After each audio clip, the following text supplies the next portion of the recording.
Good afternoon, Chair. We can proceed with the meeting, Chair. We were just waiting for Mr. Mylib to log onto the platform.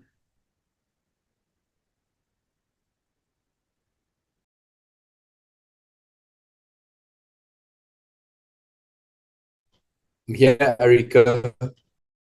At least now it's not you. I saw Mr. Bapti coming on now as well. So we were waiting for Mr. Bapti, Mr. Mylib.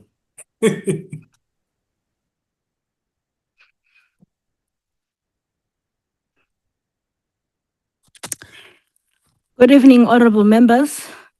Good evening to the executives and the board of Eskom and the support staff that is here with us. I don't know if we do have any DG or DDG presence from the department here, but I do greet. I'll indicate in the apologies, Chair. Okay, but I do greet everyone from the department that is present as well. This evening, we're receiving a presentation from Eskom, the country's national electricity utility, on their shareholder compact and budget for the 2026-2027 financial year, as well as their winter outlook. Eskom has been beset with many challenges, financial and operational, over the past few years. Recording in progress. However, it has successfully implemented its turnaround plan, with the energy availability factor increasing to 65% from a low of 51% in February 2024. Additionally, the country has not had load shedding for 320 consecutive days. Although we applaud the successes, there is still work to be done to transform the entity into an electricity utility of the future. Therefore, we welcome the presentation on the plans of the company. With this, I welcome you all to the meeting. Mr. Kodze, could you please get any apologies?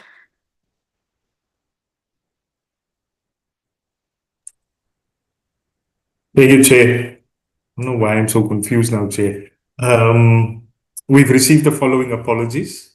Mr. Mbata, who due to other pre-arranged commitments is unable to attend the meeting. This morning, Mr. Chabileng, he was, however, in the meeting, but he indicated that he's on oversight with the Portfolio Committee on Communications, because I don't see him on the platform now as well. And then we've also received an apology from the Minister of Electricity and Energy, Dr. Magopa, as well as the acting DG, Mr. Pillay, who is attending the African Union Strategic Technical Committee on Transport and Energy currently, Chair. The delegation from the Department of Electricity and Energy is led by Dr. Bugwandin. So those are the apologies received. Thank you, Chair. Thank you. I do see the Deputy Minister has joined. Oh, yeah. Correct, Chair. We welcome you, Deputy Minister. Can we please get members of the committee to adopt the agenda with an addition that we will get a few words from the Deputy Minister before we get the actual presentation from Eskom.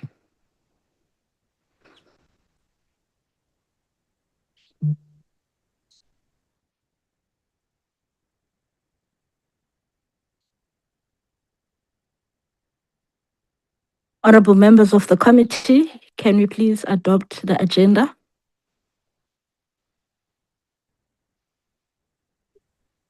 Good evening, Chair. Let me adopt the agenda. Thank you. Thank you. Honorable Bapti. We'll second the adoption of the agenda, Chair. Thank you. The agenda has been adopted. Can we please get the Deputy Minister to just say a few words on behalf of the department before the presentation? Thank you very much, Chair, and I hope everybody can hear me clearly. I'm sorry, I'm sitting at the airport, so I'm using earphones. Thank you very much for the opportunity to greet everybody and to make some introductory remarks. As you've already alluded to, Eskom is going to be presenting this evening, but I must say, Chair, I'm incredibly impressed with your preparation for the meeting. And I don't think there's terribly much left for me to say as by way of introduction, other than to say that obviously, one of the things that we feel quite strongly about is that Eskom has now been brought into the fold of the department. And I think it's making a big difference now to have all our entities and the department that has the executive function of electricity and energy all together. And we're certainly seeing it paying dividends to have everybody as part of one department instead of sort of 2 or 3 competing departments where there's very little interface and very little policy alignment. So it's really been beneficial to have Eskom within the department. We have an excellent working relationship with them. As you said, they've been beset by problems for a number of years, but we've certainly seen a massive turnaround in the last 22 months that we've been in this department. And we are looking forward to seeing the reinvention of Eskom, obviously as the sort of face of energy and electricity in this country changes. With the South African wholesale electricity market, with the advent of Eskom Green, with the the competing interests within the energy space, we are going to see Eskom playing probably a more fundamental role in the Southern African development community, as well as through the rest of Africa in terms of energy provisioning. But we are certainly not seeing the end of Eskom. And we're very pleased to have seen the change in their fortunes over the last couple of years. So with that said, Chair, I look forward to their presentation. I think my apology for an early departure was conveyed. Unfortunately, I have to catch a flight. But thank you for the opportunity to address everybody. And it's my first opportunity to say welcome to the Portfolio Committee Chairperson. And certainly from what I've seen, I'm really looking forward to working with you. So thank you for this opportunity. Thank you. Thank you so much, Deputy Minister, for those opening remarks. We will now receive the report from Eskom. The platform is yours. You will do both the presentations according to how you've structured it and according to the different roles. If you are going to be changing who presents which part and another, it's all up to you. We would only come in after you are done with your presentation. So the platform is yours. You may begin.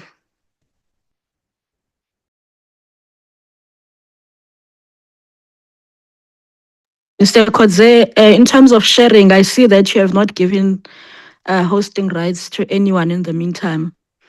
Yeah, Karabo is not on the platform anymore, who I gave co-hosting rights here. So Eskom, who do I give co-hosting rights to? Ariko, And if you also, can just Ariko, if you can just give those to non-talkers, please.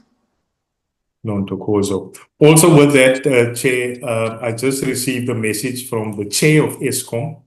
He was indicating that he's in the waiting room, but I don't see him. But I did send him the notice now again. Okay, non-Tokozo has co-hosting rights. Yes. Are you winning? Can I just, sorry, apologies for this inconvenience. I'm on my phone as well. Are you in, Tulo? Can you help? And then I'll come in later. I'm on my phone. I'm struggling with my devices here. I couldn't connect with my laptop, so I connected via the phone. Tulo, are you able to assist? Can you hear me?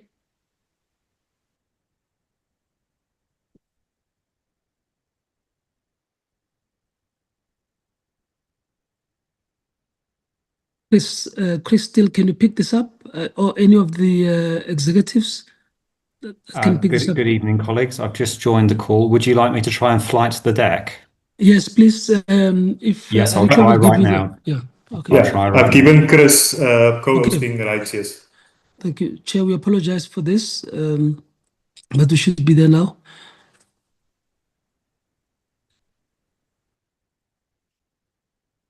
Chair, in the interim, let me start off. The Chair is joining us. We've just concluded a day-long board meeting.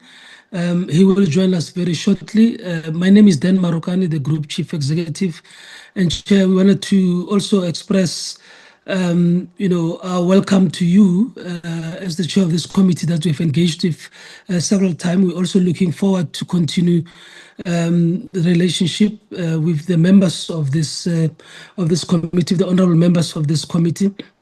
If the team can indicate as to whether the chair is on before we start with our presentation.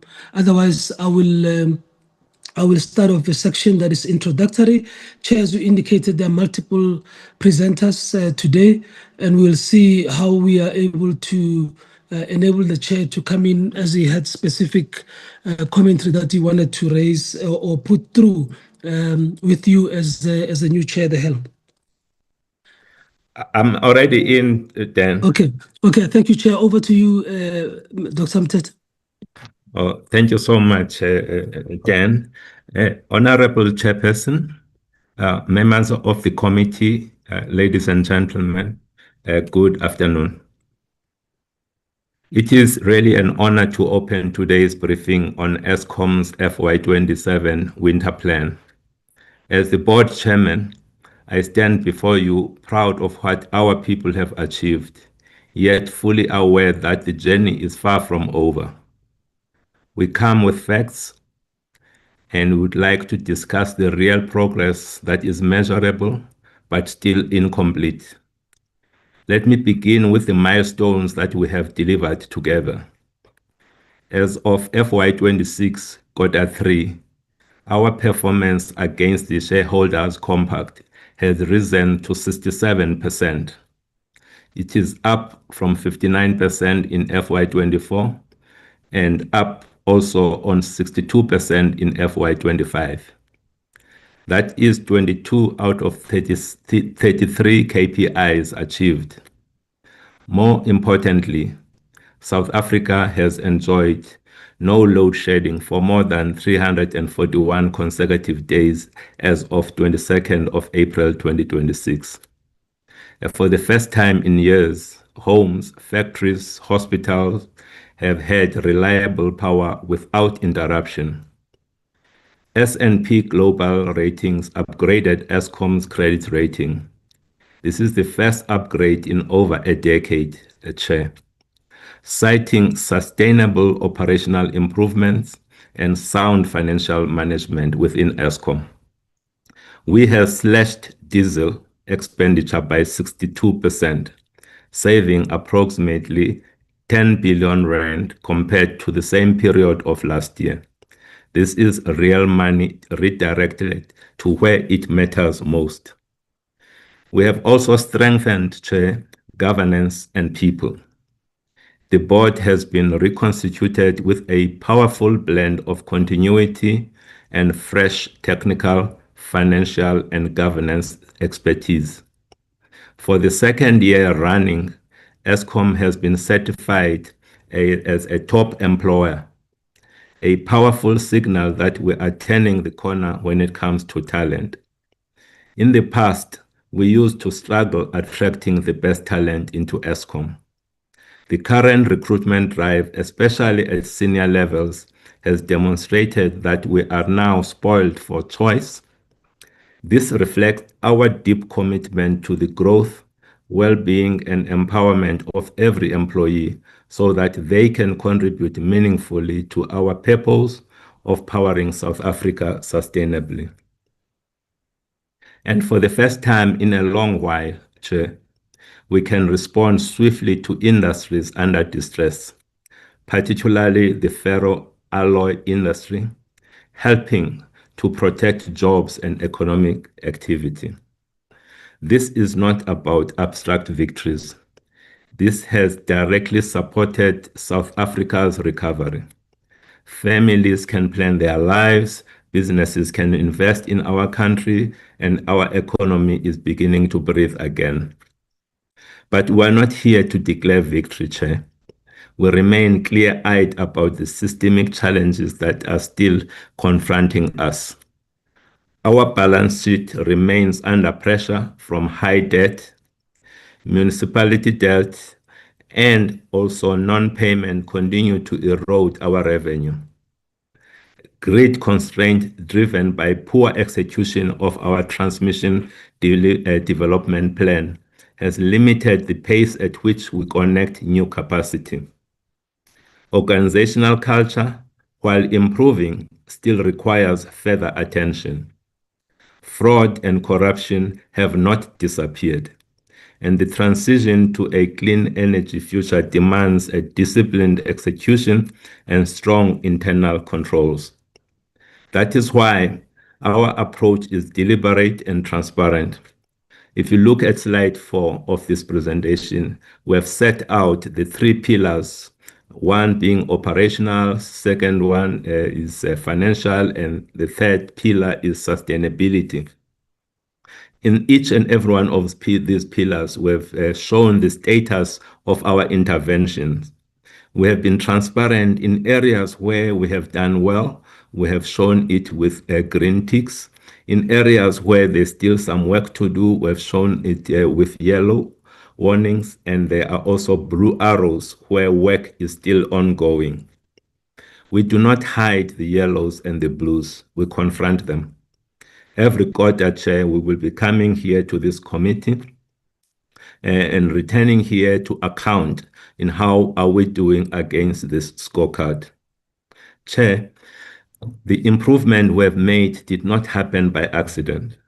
They are as a result of relentless focus by management and staff, supported by government and this committee.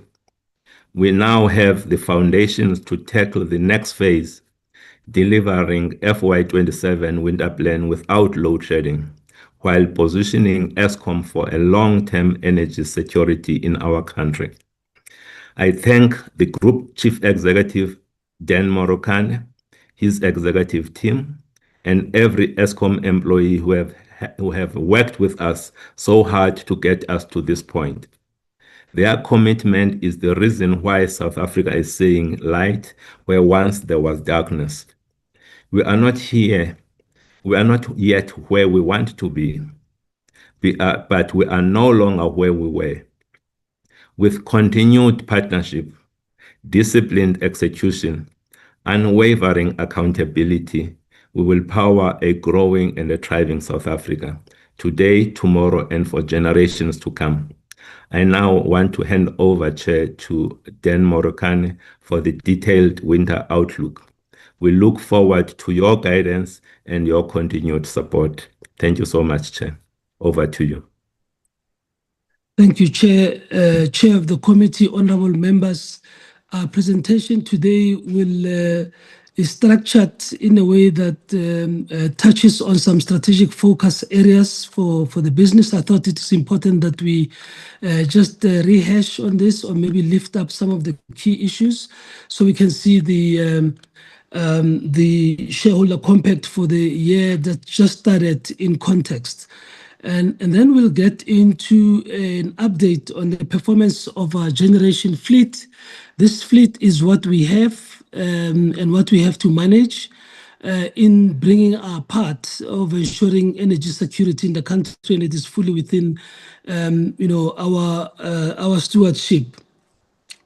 Then we'll deal with the issues of distribution interventions. In the distribution intervention specifically, we lift the issue of load reduction that many of our citizens continue to experience, and we just want to give the committee an update of where we are, given since the last conversation, sometimes in the earlier parts of March. Chair, the way we've approached the winter outlook this year begins to bring in the separation of roles between ourselves as a Eskom Holding Group and NTCSA.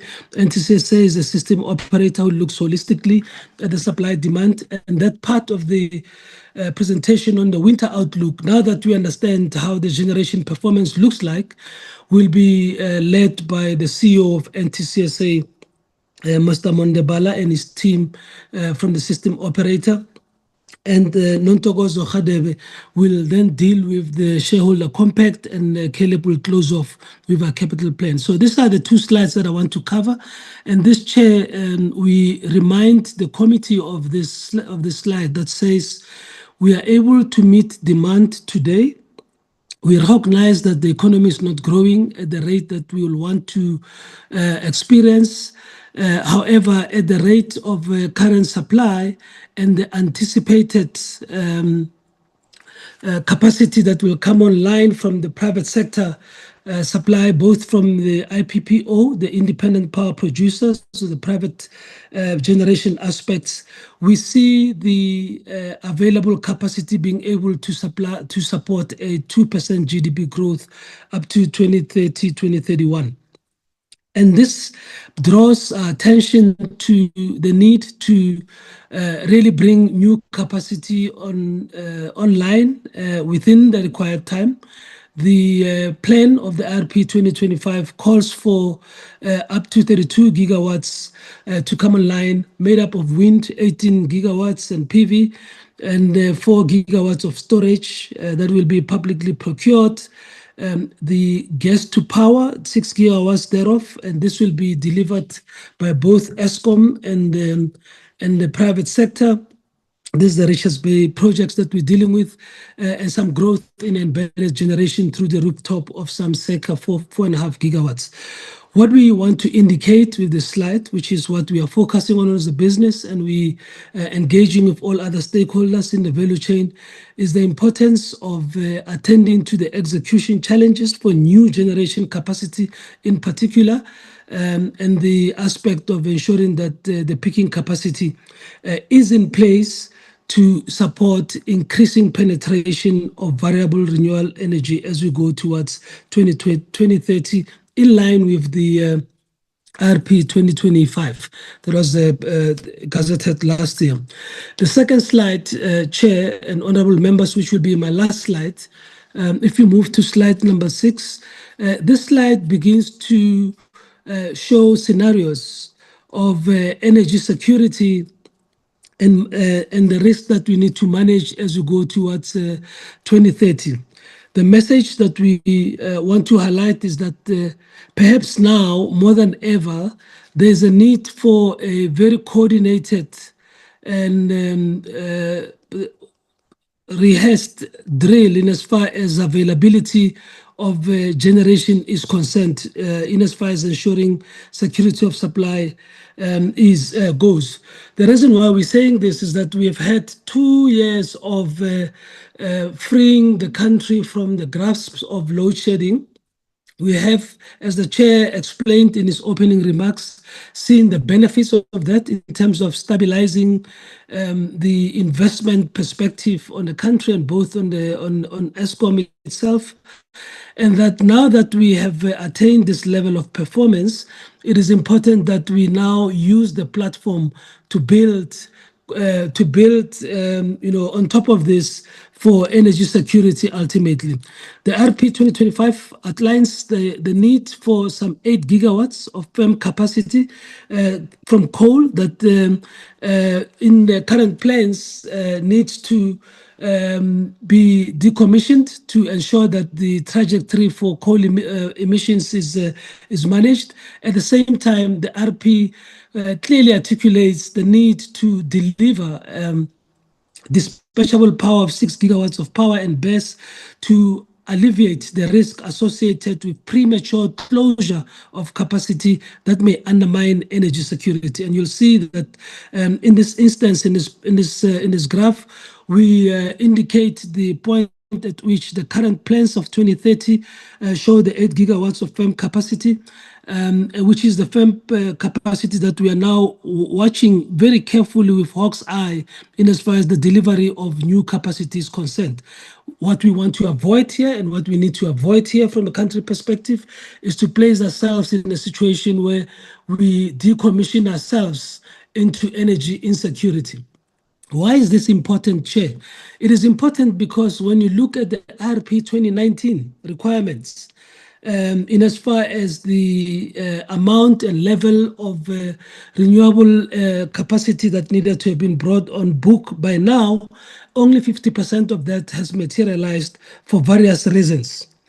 If you translate that, even just half of that going forward, you run the risk and start contemplating scenarios where you can decommission yourself out of energy security.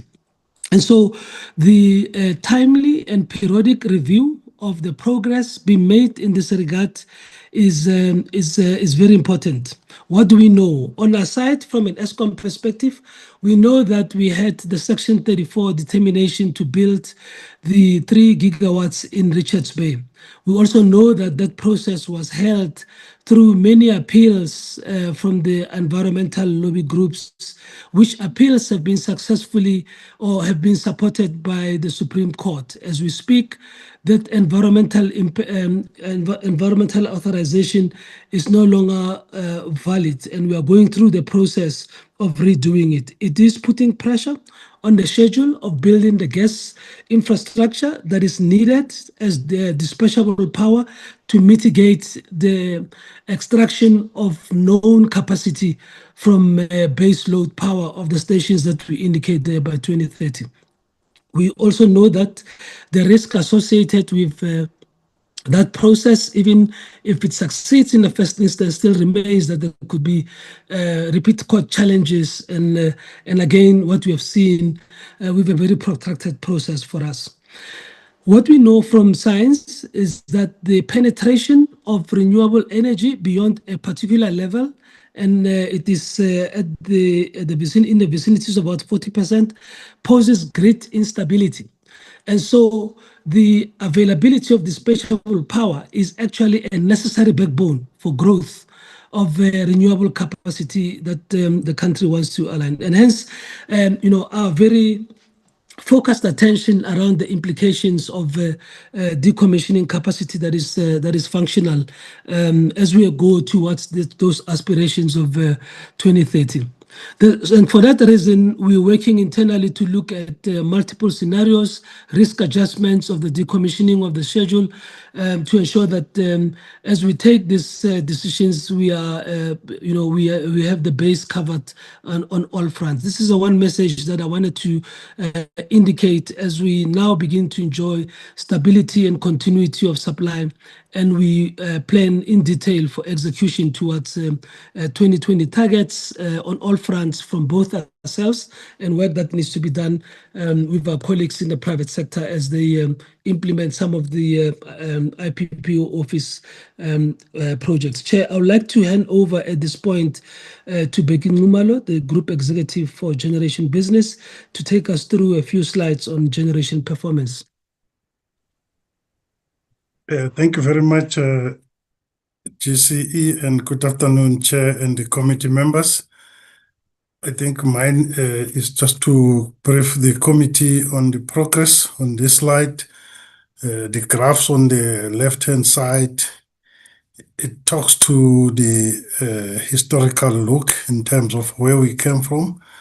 The committee will recall when we presented the winter plan in June 23, we were averaging about 16.5 gigawatts. So it means that some days the unavailability would go as high as 18,000 and so on, but average was around 16,000. And then you'll see the progress over the last 3 years that as we finish this summer, by end of March this year, we are now low to that below 10,000 gigawatts. So that talks to about 7 gigawatts that has been recovered on especially mainly on our coal fleet. So, and this was in line with the generation recovery plan that we've been sharing with this committee and this portfolio since that time as well.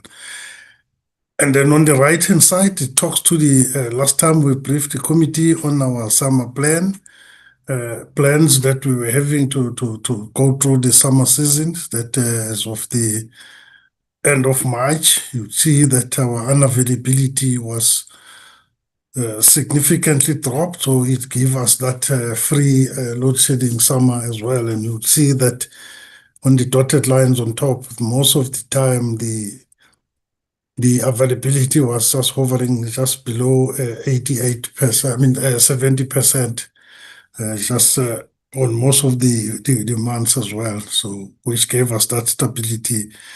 And then I think one point to raise there that reduced unavailability, it also directly impacted on our diesel. If you go at the bottom there on the explanation, that you will see that there's a huge savings of diesels in terms of percentage compared to the period since we started, when in 23 we were about 36 billion to the current year, previous year end spend as well. So that's something. And then also finishing the year just over 65% on the EAF. Yeah, I think let's move to the next slide, Chris. Yeah, Chair, I think this also just to summarize the same period. I think we all don't want to remember those 23, 24 years in terms of the higher loads, stages of load shedding.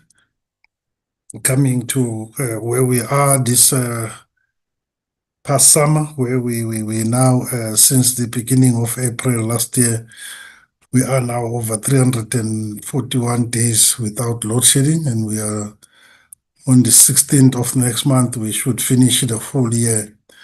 And we're looking forward to that. That 4 days in the last winter, which was equated to 26 hours. It's something that has dented our momentum, but yeah, I think it's been a good run. So I think from a generation point of view, we are still on track to make sure that we focus on not eroding the gains that we have achieved. We just come from the huge maintenance period now, most of the machines going through commissioning. As we are preparing, at least the first month of this winter is already behind us. So we are looking to face the next 3 months as well with the same focus, Chair. So, Chair, I will pass from here to my colleagues from distribution, Ms. Agnes, as well, to take the committee through the distribution present. Thanks, Agnes.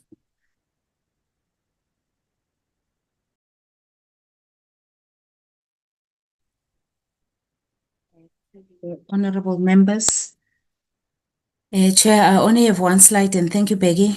I only have one slide, Chair, which is an update on our load reduction program.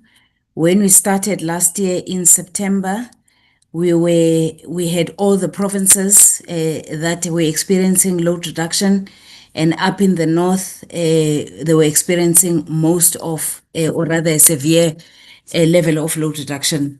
In the last 6 months, in terms of the financial year, we successfully were able to eliminate a load reduction between Western Cape and Northern Cape, but we've also significantly reduced the number of areas that are experiencing a load reduction. And just again to recap on the number of customers that were affected by load reduction at the time was 1.69 million. And as of to date, we have customers reduced that number by about 350,000 in terms of the load reduction. We are planning to increase our level of the installation of the smart meters. We actually started kind of late in the last financial year, but we were able to pick up the momentum.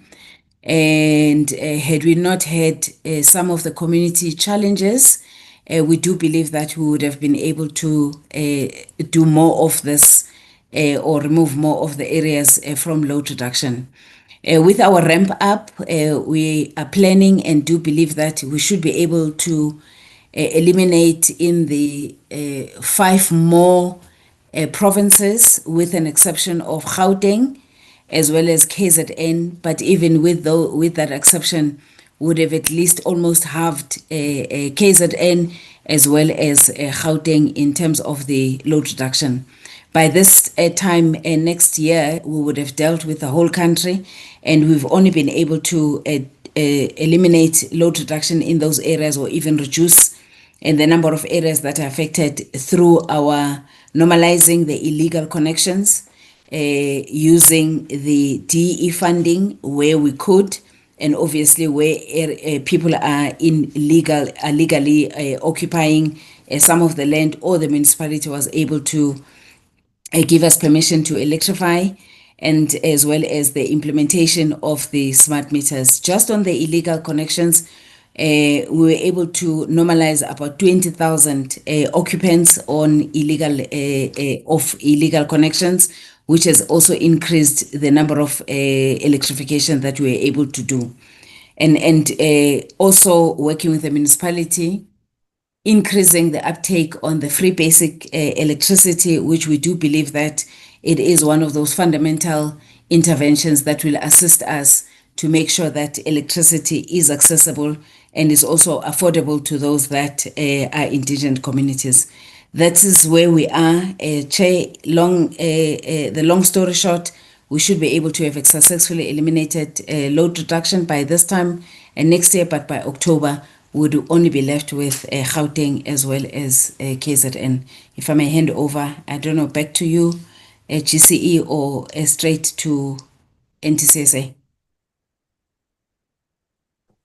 Let's go straight to Monde and the NTCSA team so we can finish the flow and revert to the chair. Thank you, Dan. Good evening, Chair, and good evening, honorable members. Just on the winter outlook, I think as my colleague Upeg had said that in the previous years, at the height of load shedding, we would have planning scenarios that would talk to anything up to 18,000 in terms of our plant breakdowns. That is would be represented by what would term to be UCLF, which is unplanned capacity load factor. Now, with the improvement of the Eskom generation fleet, we've seen that number reducing below 12,000 megawatts on a year-on-year basis. As we speak, that number sits around 11.5. So we are quite confident with the scenarios that we've painted. So now our planning scenario was on the basis of a base case of unplanned capacity loss factor of 12,000 megawatts.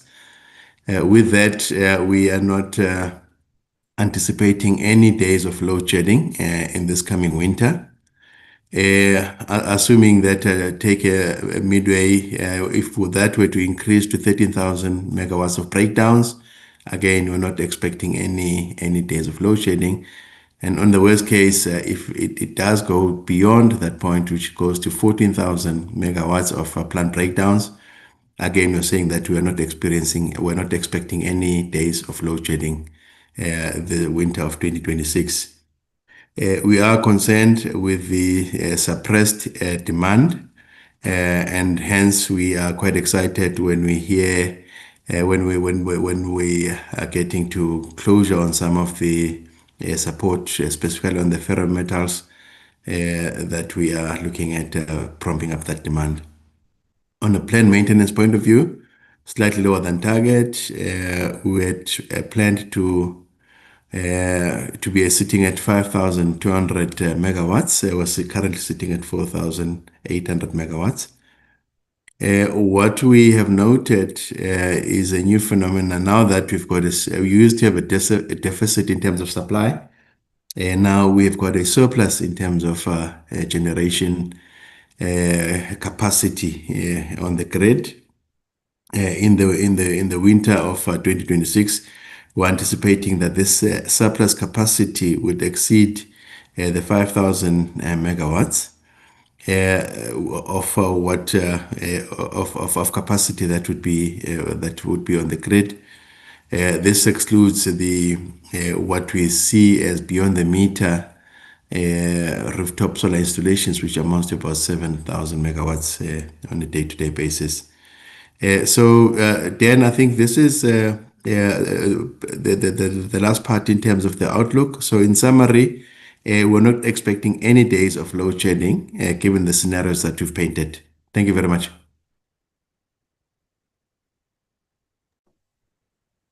Nontokozo will take us through the shareholder compacts here. Thank you, GCE, and good evening to the chair and honorable members, and also DE colleagues that are in the room.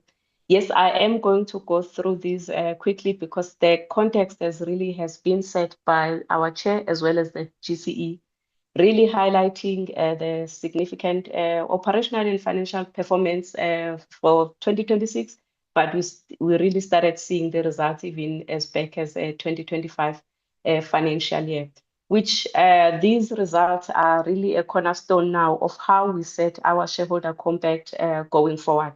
We have to embed and sustain the gains that we've seen in the system insofar as the reliability and the long-term security in terms of the energy availability. We also have to sustain the positive financial performance that we've seen. At the same time, in the shareholder compact, we have to address some of the niggling issues that we still have in terms of the operational challenges, like the issues of the municipal debt, but also start embedding the focus in terms of the growth of the company and preparing the company for competition in a liberalized market. We can move to the next slide, Chris.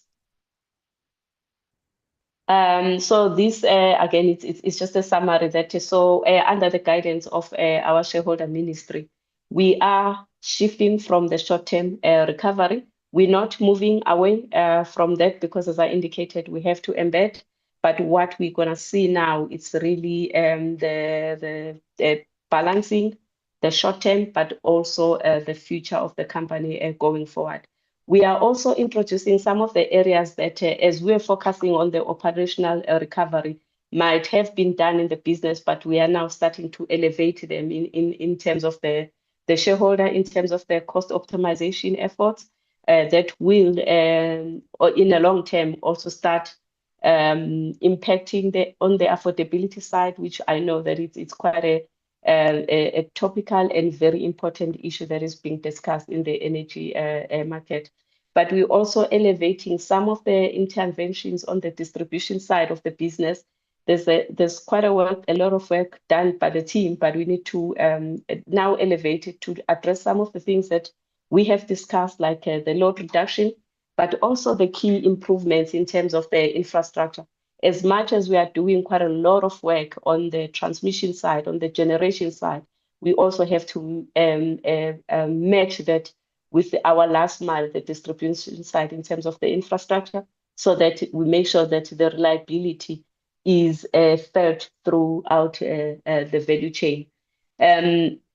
Also, the other areas that we need, which are now talking more long term, is the TDP, which we know that it's also an enabler of the competitiveness of the market, the unbundling and the market reforms from the perspective of assisting and supporting the shareholder in the liberalization of the market, but also preparing our own internal business to be able to participate effectively in the market. We can move to the summary now of the shareholder compact key performance areas and indicators and the targets that we have agreed with the shareholder ministry. Yes, we have indicated where we're standing in terms of how we are performing up till Q3, but really the focus is to demonstrate to the committee the continuity in terms of sustaining the business, but also starting to introduce the key areas that we now want to influence in the business, particularly the long-term trajectory, like starting to see the sentiments of the IRP coming strongly in the KPIs as we are moving towards the energy security in the long term, but also starting to deliver on our IRP commitments as Eskom. I have indicated that there are some areas that we need to pay attention to in terms of the distribution. Hence, we have looked at the energy losses, even separated those KPIs. So the KPIs that are gray, marked gray, are mostly the new ones that we are introducing. I'm not going to focus more on the ones that have got other colors because those ones, it's more the continuity, but just to demonstrate what has been the shift into FY 2027. as indicated, we are now paying more attention on the energy losses, separating the technical from non-technical, because we need to deal with them differently. The root causes are not the same. The interventions are not the same, and they require different interventions. Hence why we have separated them. Before, we only had just one KPI that is talking to energy losses. On the financial side, we are mindful as well as that, yes, we had government support, and now we also, which really supported and gave us time in terms of the turnaround of the institution, but also supported us in supporting the capital investments that are required for maintenance, amongst other things, to improve our generational capacity and reliability. We are now focusing on other matrices and measures that are going to measure the success of the company outside of the government support. Hence, we have introduced these elements of the financial sustainability into our capital, into our shareholder compact. Similarly, we do measure our responsiveness in terms of the system disruptions across the value chain, from a distribution perspective as well as from NTCSA. We are now also introducing a KPI that we felt that it does remove the subjectivity of some of the indicators that we have and totally reflect our responsiveness from the whole value chain, from the start until the end of the restoration, so that we have a true reflection of how we are servicing our customers, which we also know that it's one of the areas that we keep getting feedback on, the areas that we need to improve on. We've also indicated the introduction of the modernization of the infrastructure from the distribution line as well, looking at the transformer capacity to match all other interventions that are being done from the generation and the transmission, but also taking into consideration the growth in the communities, which then in some instances do result in the illegal connections and the constraint of the system. Then from the much more longer term, indeed, we had already started introducing the additional capacity from the renewables and gas, which talks to the IRP and the growth in terms of the energy mix. But we are now also starting to bring in nuclear. I know that in the totality, because from the IRP, as the GCE explained, that we do have to deliver in terms of the current coal fleet, gas, renewables, and nuclear in the long term.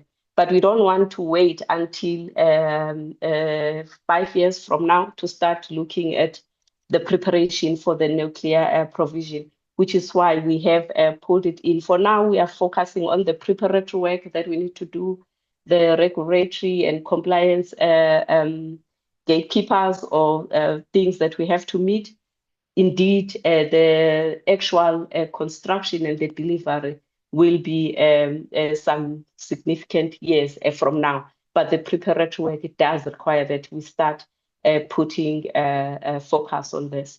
And also, as the guidance of the shareholders, that what we need to do should filter into all levels of the communities and parties that we serve, which is why we've also brought in the specific focus on the Black women-owned and the Black youth-owned businesses, also benefiting and participating in the value chain that we participate in terms of procurement as Eskom. GCE, I will stop here and then maybe hand over to our GCFO to wrap up, if that's okay. Thanks.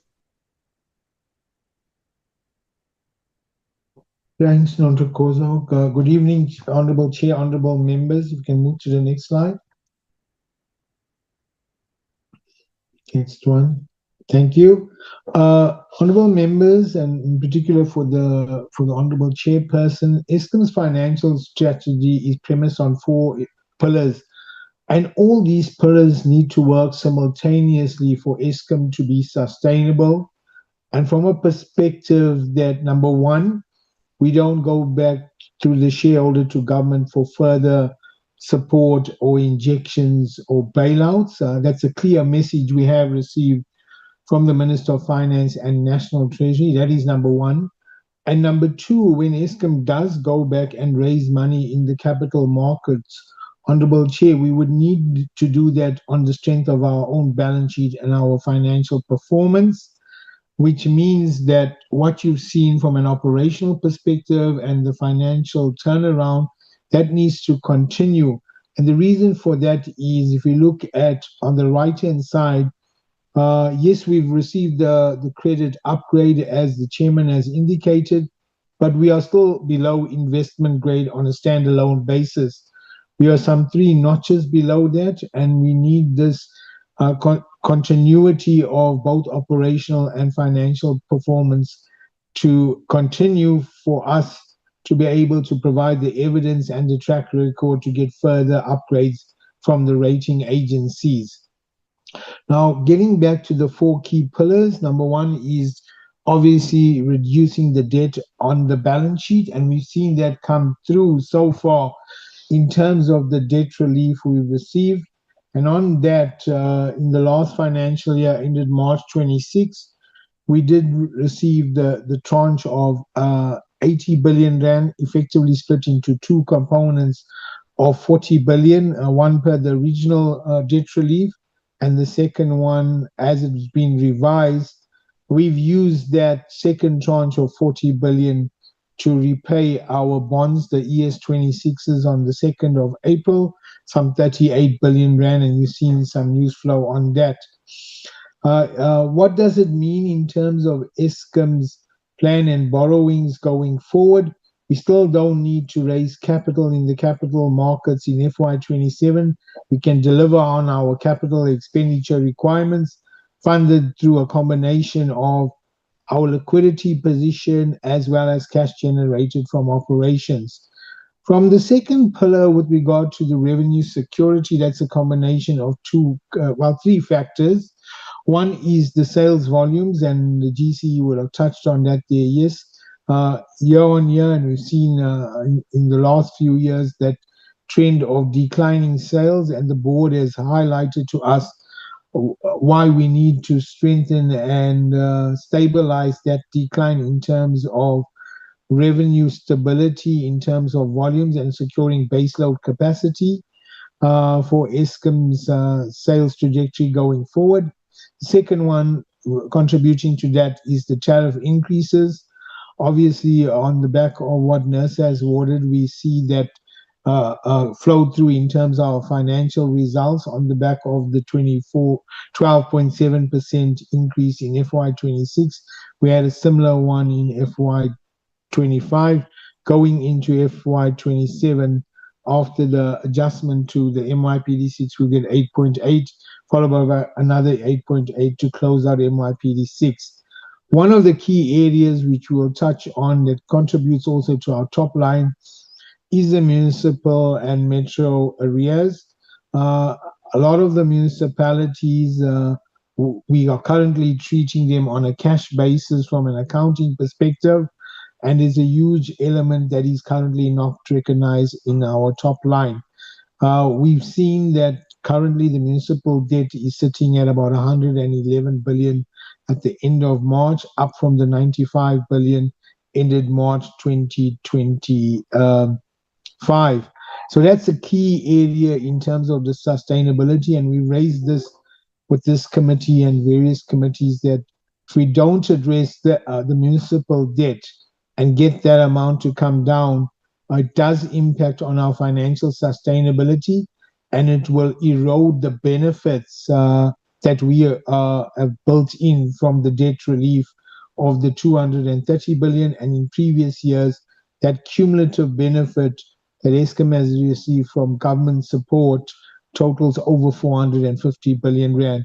Last but not least, we need to also ensure we extract efficiencies out of our cost base, do it in a manner that still maintains our assets across the value chain, and ensures that we deliver in terms of that reliable supply to the consumers and the country. As part of this, we're looking to secure some 112 billion of savings over the next 5 years. What has this all meant in terms of the assumptions that went into our corporate plan, with FY27 being the budget that we're getting into? It resulted in an EBITDA margin on average of around 25%. This has led to us forecasting profits before tax ranging from 30 billion growing up to about 51 billion. And then from a debt covenants perspective and our ability to meet debt service commitments without going back to government, you want that ratio to be at least 1:1. You can see our threshold is to get that over 1.5. What you see that definitely from a forecast perspective, we'll be able to meet those requirements. In terms of the borrowings and linked to, again, deleveraging of the balance sheet, the current debt relief program allows us to draw down on existing facilities from contracts that were already available to us and at our milestone base.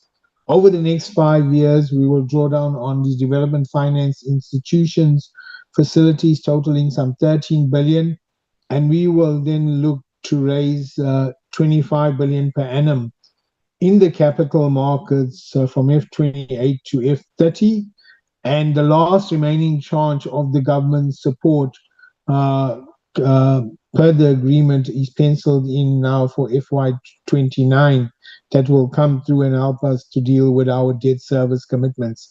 If we go to the next slide, thank you, Chris. So in terms of the capital program for the organization, we need to invest some 343 billion across the value chain. And you could see that in that breakdown will ensure that CapEx that is focuses on financial and operational sustainability requires 167 billion rand of investments. To modernize our power system, some 138 billion rand. To drive the transition away from coal to lower carbon technologies, but ensuring security of supply is another 24 billion. And in terms of positioning Eskom as a player in the energy sector, some 14 billion rand. If I just had to express this from a point of view of licensing, it means that NTCSA would need to spend some 157 billion in the next 5 years, generation 126 billion, and distribution 38 billion rand. With projects ranging from investing in gas projects, renewables under Eskom Green, and including the rollout of smart meters, as well as maintaining and sustaining the distribution network, the networks in distribution. If we move on, I think that's my slide for now, and then I hand back to the GCA to conclude. Thank you. Thank you, Chair. Thank you, colleagues. Chair, this is our closing slide. And basically through it, we re-emphasize the important performance point of keeping the lights on. As Becky indicated, we are in close touching distance of the 365 days without load shedding, which will happen around the 16th of May. And as we have demonstrated through the empirical data that we have, this is really materially on the back of improved plant performance, with the reduction in unplanned capacities or unplanned reduction in breakdowns. And our focus remains on really embedding that way of working. The business performance has stabilized. We anticipate positive results from our FY26. Caleb has indicated that. Very improved liquidity and diesel expenditure. And ours is now to look at how do we buttress the costs within the business to drive more efficiencies now that we have 2 successive years of performing at the level that we can understand P&L, profit and loss statement much more better. and really support initiatives that enables the economy to work, one of those being the intervention of the type that we have extended through to the ferroalloys industry, and some that are coming as per the shareholder ministry's input with respect to the revision of the electricity pricing policy that will have implications on us. So we need to get ourselves ready to operate under those new conditions. Governance, credibility and transparency is strengthening, is still work in progress. And when we finish off, we'll demonstrate the sustained momentum of improving on meeting shareholder compact, which bodes very well from a performance perspective, because the credit ratings are also acknowledging this by improving our rating outlook. A rating outlook helps us in terms of reductions of borrowing costs, which enables us to be able to pass those cost savings through to our consumers. We're shifting from a recovery mode to really be competitively thinking. An element that requires a lot more attention from our side is customer centricity. As we continue to support market reforms, we provide and are active participants in the shaping of the reform of the industry. At the same time, responding to pockets of challenges like load reduction, as Agnes outlined. The key issue, Chair, overarching theme now moving from electricity availability is electricity affordability. And in this space led by the ministry, we are going to now start dealing with the affordability aspects as the electricity pricing policy gets to be revised. And we're playing our part in ensuring security of supply as we continue through this phase. Chair, this concludes our presentation from me and my colleagues. I would like to hand over through to back to you. Thank you very much for that comprehensive report. We are then going to quickly proceed to take hands from the members of the committee. For your benefit as Eskom, each member is allocated 10 minutes, and that 10 minutes is utilized in a way that they ask the question and it is responded to directly. And once they've exhausted their 10 minutes together with the responses, they then move on to we then move on to the next member of the committee. So please be ready with the responses. You decide who takes which question, but the member will ask the question and you come through with the response and they come with the next question again. Please try and limit or be brief, rather, not limits, be brief in your responses so that you don't eat up on the whole time of the member to ask more questions. With that being said, I do see the hands that are up. Honorable Tring, Honorable Billingham, Honorable Nkos, in that, okay, Honorable Bapti as well. In that sequence, we're going to start with Honorable Tring. Thank you, Chair. Chair, let me welcome Eskom's the presentation and also the indicators which point in Eskom moving in the right direction. But also, as I had indicated previously, one doesn't congratulate a fish for swimming, and Eskom's primary responsibility is to ensure that the lights are kept on in South Africa. My first question, Chair, is just with regards to the tariff increases and different measurable interventions to reduce costs. And so we noted that in 26-27, Eskom's tariff increase is some 8.76%. But it comes at a time where households and businesses are already under severe pressure and cost pressure. So what measurable interventions in this 2026-27 shareholder compact and budget can Eskom give that would directly reduce the underlying cost of electricity generation, transmission and distribution, rather than relying primarily on annual tariff increases to sustain Eskom's finances?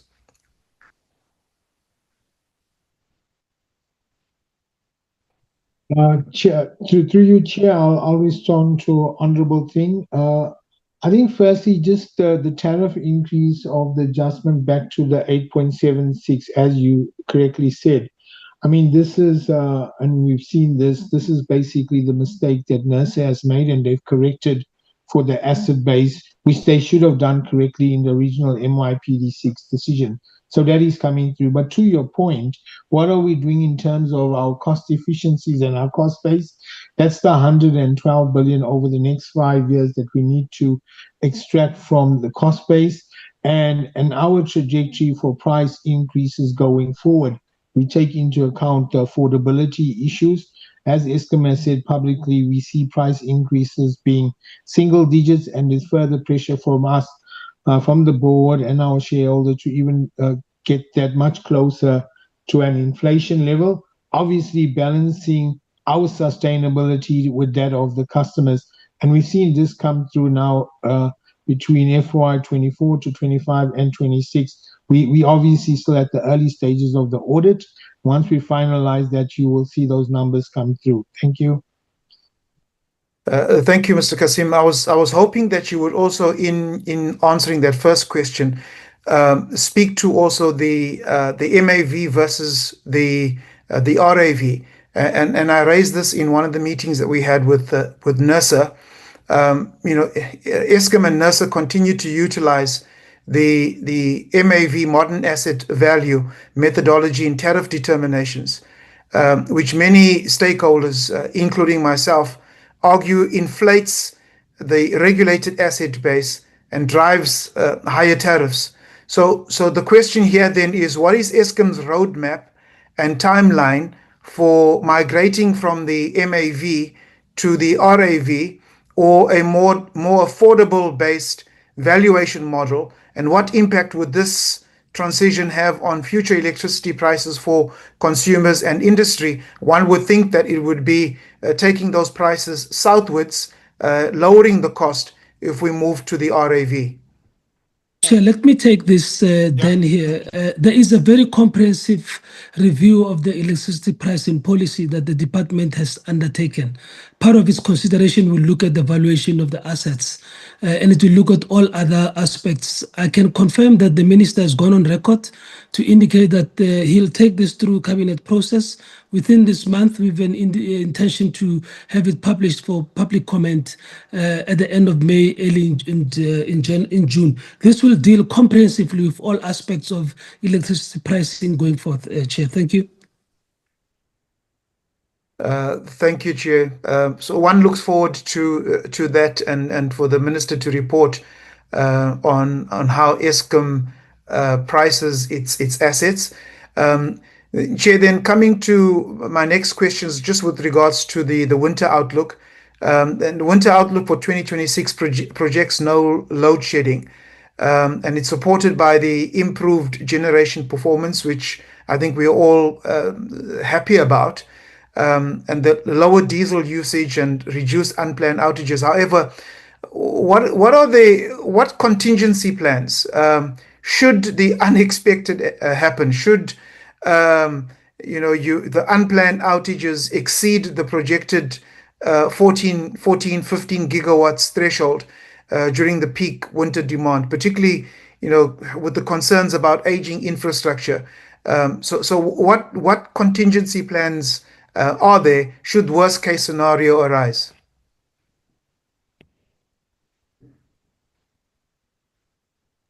Chair, let me invite Becky to respond to this. Yeah, Chair, thank you, Chair. Chair, through you, I think in terms of the current scenario planning, obviously, if the breakdowns are there, I think we have indicated that if it goes to 14,000, we'll still be okay. But let's say still proceed for a longer period beyond that. The first thing that will come through, Chair, will be a higher diesel ban. But I think we are doing everything to try and minimize that scenarios from happening as well. Yeah, thanks, Chair. Honorable Thring, this is Untitled. I just want to add to what Baker said. Really, if we look at why we ended up having load shedding, it was because we did not do proper maintenance of our equipment. And the reason why we are now having much more reliable plant is because of the maintenance that we have done. And we have continued to do that in December as well, as Peggy had indicated. And that set us well. That's why we're kind of comfortable as we project and look forward that we are going to have a good winter, because we've had almost now 2 or 3 winters where we have done 2 winters and 1 summer, where the work that we have done in the past has yielded positive results.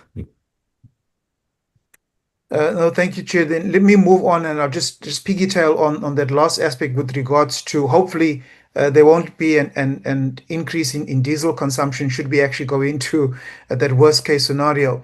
But Eskom has highlighted the major operational savings through reduced diesel consumption, as well as the improved EAF performance. Now, how much of these operational savings can be or will be passed directly onto consumers through lower future tariff applications? And what safeguards exist to ensure efficiency gains are not absorbed by escalating debt servicing and overhead costs? Okay, let me take this, and Caleb can augment parts that are weak. Honorable Tring, when we are able to stop consumption of diesel, it means that we have very limited chances of any RCA's reapplications for recovery of costs from the regulator. So that translates to reductions in the tariff that the public will receive. The second thing is that Caleb referred to the 112 billion target that we have on us, placed to be delivered by 2030, but placed in a manner that we deliver it incrementally as we go. We just had a very long board session today, where we're going through our performance for the last financial year and looking at whether we have met what was supposed to be delivered last year. When we do this, our cost base naturally comes down because our budgeting then starts reflecting those built-in services. We have 2 years of data that we believe is very reliable for us to now use as a springboard to fine-tune our business model and remove costs out of the business. And that is the direction that we are really traveling on. Ultimately, when we keep our costs down, the ask from the regulator will remain low, and that will mean lower prices for consumers. Again, our planning is premised on lower tariffs going forward, linked to some range of the inflation, and no longer at the assumptions that we had used even in our last year's financial planning, Chair. Thank you. No, thank you, Mr. Morakandi. I'm going to take that as the answer because I just have one more question, and I think my time is running out. So my final question is, Eskom's own outlook suggests improved grid stability and growing integration of embedded generation and renewable energy into the system. Now, in 2026-27 budget and shareholder compact, what investment allocations are being made towards grid modernization and transmission expansion, noting that only 280 kilometers of new transmission lines as opposed to the 14,000 some 14,000 kilometers that was mooted that we have, and then wheeling and infrastructure. So what investment allocation has been made towards the modernization, transmission expansion, wheeling and infrastructure to enable cheaper private generation to ensure long-term electricity costs for South Africans while maintaining Eskom's financial sustainability? Yeah, Chair, that's my last question. Let me come in on this one. So on the, just to correct Honorable Thring, the 14,000 kilometers is a 10-year number. So in the next 10 years, we should have constructed the 14,000 kilometers, and that is to connect some 56 gigawatts of new renewable generation. Yes, I think in the year 2025, 2026. We had a target of connecting some 3,750 MVA of transformer capacity and some 423 kilometers of transmission lines. This is where we've achieved the 4,000 MVA of transformer capacity, and we've exceeded our targets there. It's only on the transmission lines themselves that we fell a bit short. So against the 423, we did the 270. We are aiming to claw back the deficit from the 423 to the 270 in the first and second quarters of 2026. This is over and above what we have got as our shareholder compact of 550 kilometers of transmission line for the year 2026, 2027. We are beefing ourselves up in terms of ensuring that we accelerate our delivery of the transmission kilometers. We are engaging with across our supply base in terms of the entire procurement and supply chain environments to make sure that we are able to deliver on that. What needs to be noted is that the country for the last decade has actually delivered about between 150 and 200 kilometers per annum in the last decade. Now we require to build up in excess of 1,000 kilometers every year for the next 10 years. So that's what we're setting ourselves up to do. We are engaging with the entire value chain in terms of the execution of land construction. We are supplementing. We've set up panels to be able to do that. A panel of land construction contractors. We're engaging with the suppliers in the steel industry, in the commodity markets, from transformers, from various land components to be able to deliver on this country ambition. We have set aside a capex to be able to deliver on this 14,000 kilometers in the next 10 years. However, yes, we do not have the sufficient capex. That is why we are working very closely with the department to bring in the independent transmission program to assist us in delivering this 14,000 kilometers. The first phase of the ITP, which is the to wrap up. The first phase is we've done the first phase, and we are in the procurement space for the phase. Thank you, Chair. Thank you, Dan. Thank you. We're going to go on to Honorable Meleham. Thank you, Chairperson, and thank you to Eskom for the presentation. Let me start by posing a question to Mr. Nyati and Mr. Marikane. You say that you are turning the corner. My question is this, and it's quite simple. Your EAF didn't meet the target. You set yourself a target last year of 70%. You didn't meet that target. Your number of kilometers of transmission line that you said you were going to install, you said you were going to install 400 odd kilometers, 450 odd kilometers. You installed 270 kilometers. And the number of smart meters, you didn't hit that target either. Your municipal debt has gone up. All of these are probably the 4 key figures or 4 key targets that you have to meet in order to say that you are turning the corner. And you've missed every single one. So my question is, how can we believe you? Well, let me come in first, Honorable Meleham.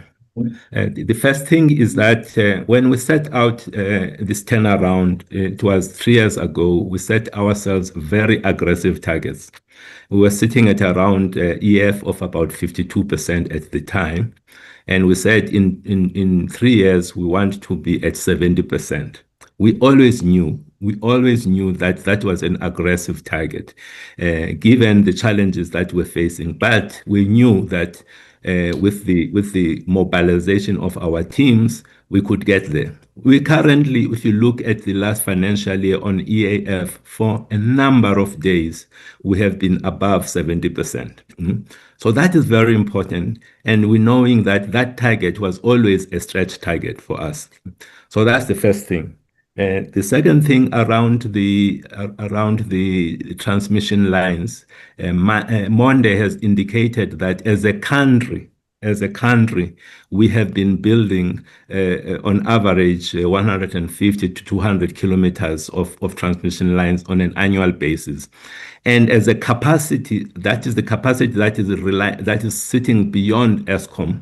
We need to have companies that are able to do this piece of work. Now that we have got a very much guaranteed demand from Eskom of 14,000 kilometers, independent companies are building up capacity to serve this demand, but it's taking some time. So that as you have heard from Monday, we have indicated that we are going to be able to catch up. Yes, we are not proud of the fact that we have not been able to meet some of these targets, but most of these are stretch targets that we have set ourselves up those targets in order for us to stretch our people.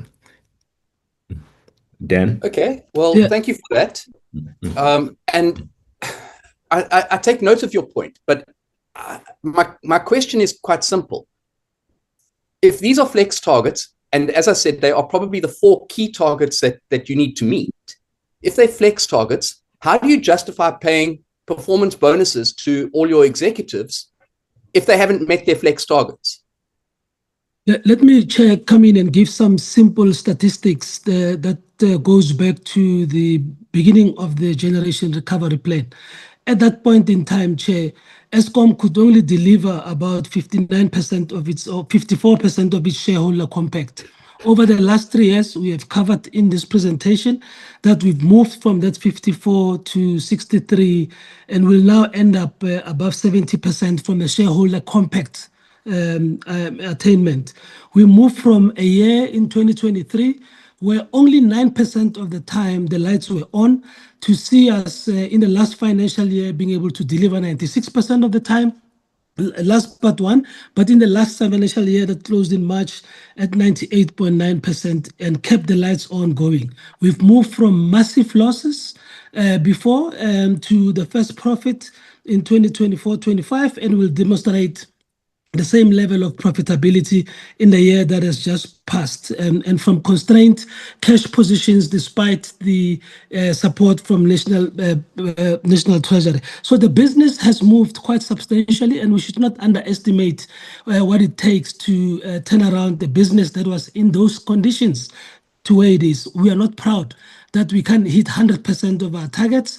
We are getting there. The trajectory of our shareholder compact performance is pointing to that direction, and the chair's indicated we are working very hard to get ourselves through to that point. Thank you, Chair. Okay. Let me. You didn't answer my question, which is how do you justify the performance bonuses to executives? But let me move on. I can explain that. I can explain that, Honorable Melem. So when you work in turnaround environments, the performance that you want is assume that the performance of the company is at the bottom of the table. Turnarounds are about lifting performance to the level of the table so that you break even and then move from there to a space that is very profitable.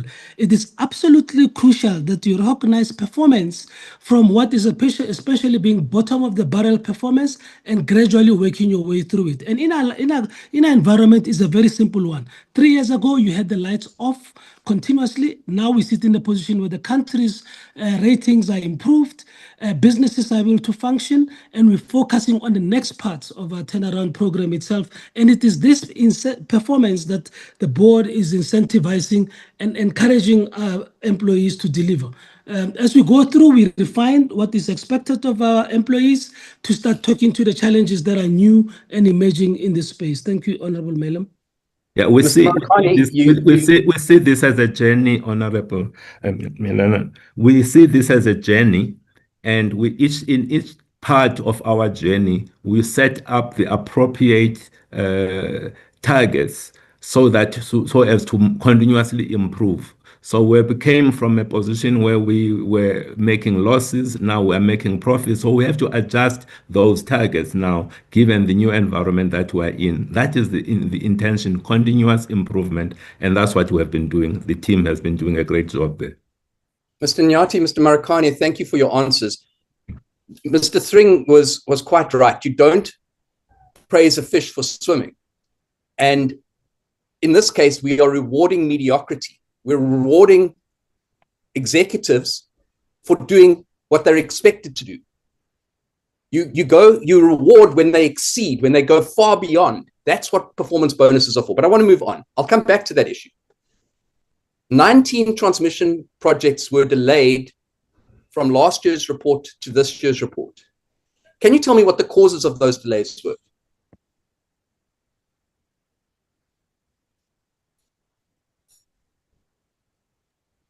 Yeah, if I may, on this one, I did explain earlier. So effectively, again, we moved from a base of saying that this country is executing between 150 and 200 kilometers per year. So now we are setting ourselves up to be able to execute at 300, 400 kilometers per annum. We need to move that needle to 1,000. Now, needless to say, if that is the case, then all the capacity, construction capacity, has been decimated over time. We need to build that up. The entire supply chain needs to be built up. So the entire procurement process needs to be sorted. So yes, we are not where we want to be, but it's a marked improvement from where we are. And this is not destination on its own. So we are moving towards the 500 mark, which is what is our target for this year. And we've set ourselves up to be able to deliver on that. Okay, I'd like us to remember that for next year when we have the same discussion again. Thank you, Mr. Bala. Okay, I'd like to talk a little bit about the municipal revenue situation. The municipal debt has ballooned to 110 billion rand, and you've implemented these DAA models. Can you tell me what the status is of the DAA, given that you targeted rolling out an additional or targeted rolling out 14 by the end of March this year, but only according to the records that I have, 3 have been signed?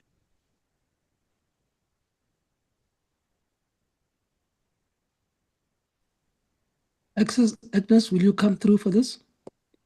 Thanks, GCE. We have signed one additional DAA in this financial year.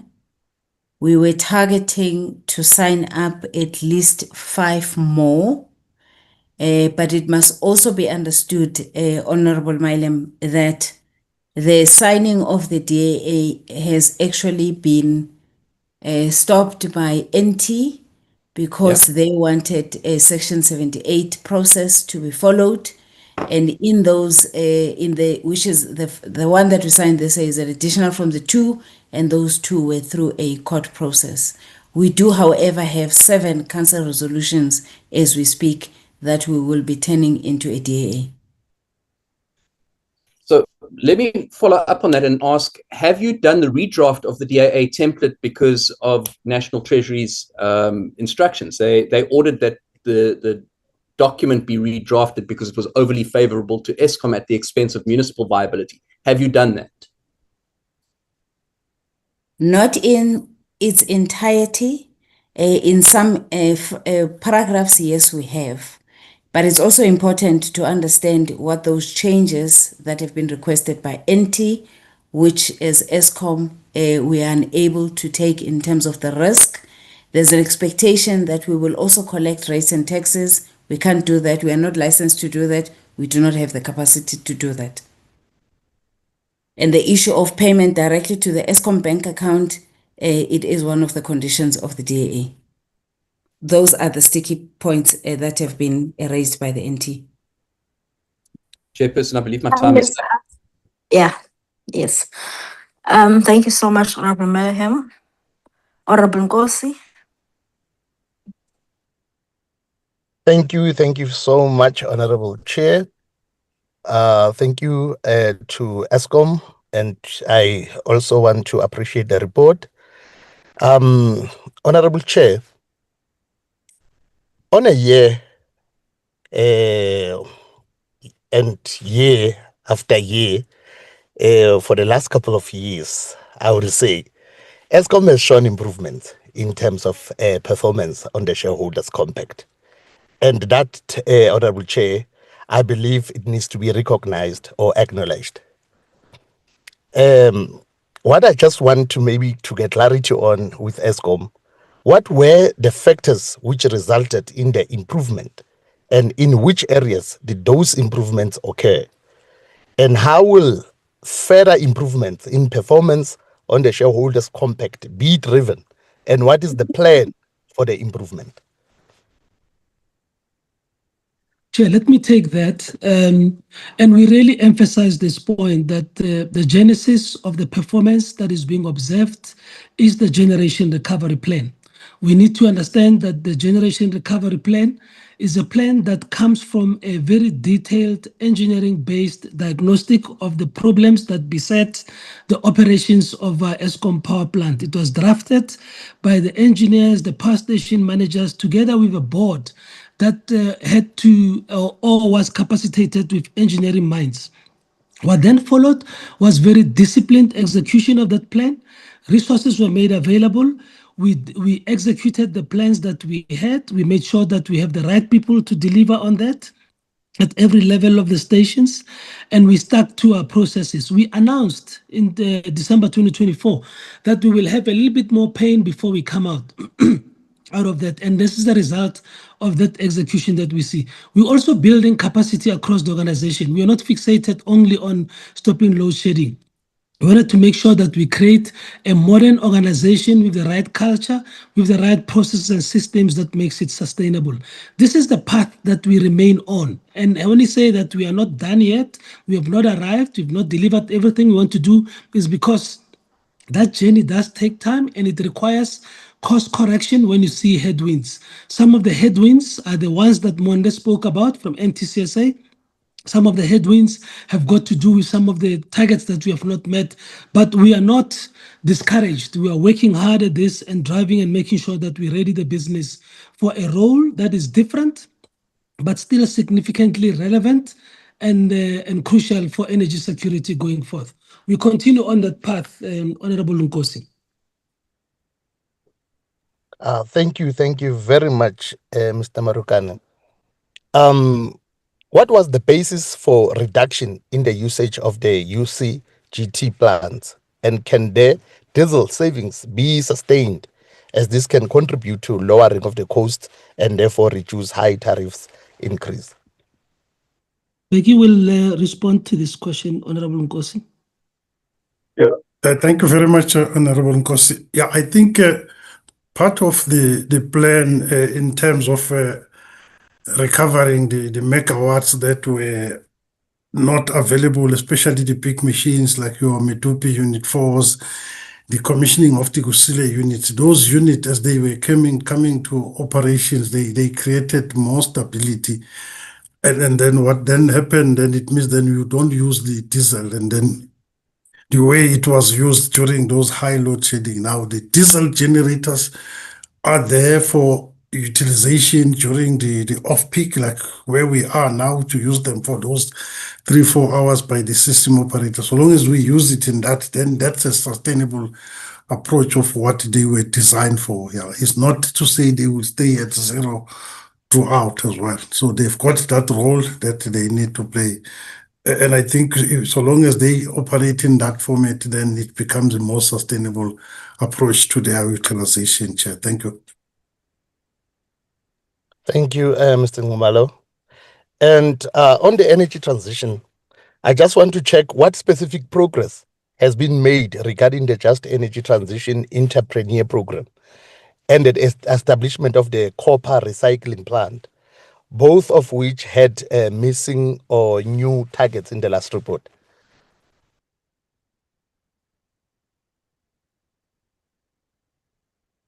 Becky, do you want to speak to the specifics of this project? Yeah, specifically on the copper side, Chair, you'll remember one of the areas that had an impact there was specifically with regard to Komati. This program came from the fact that we were going to decommissioning, but obviously with all the changes of repowering and repurposing most of the activities, at the power stations, as we are currently also building the renewables plant in the around Komati and other technologies. So the view was that we need to start sourcing the copper from other areas in the industry rather than focusing on Komati, where there's a big scope for repowering and utilizing some of those copper systems as well to lower the cost of introducing new technologies there. Yeah, thanks. Thank you very much. I wanted to also check on the load reduction elimination. Distribution aims to eliminate load reduction by March 2027.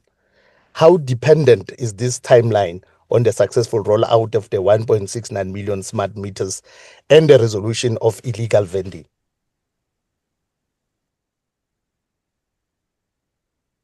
Chair, and thanks, Honorable Nkosi. The illegal vending is a source of some of our losses. We have resolved it as far as the generation of illegal tokens, and we do believe that there is less of those tokens that are still circling in the market. However, the 1.69 has already been reduced by 350, so we're sitting at about 1.3. We are dependent on the rolling out of the smart meters as a key enabler for us to be able to eliminate that. But again, the March 2027 is just the 2 provinces, but we would have eliminated this 7 of the provinces by October this financial year, this calendar year. Thank you very much, Honorable Chair. Thank you, Eskom.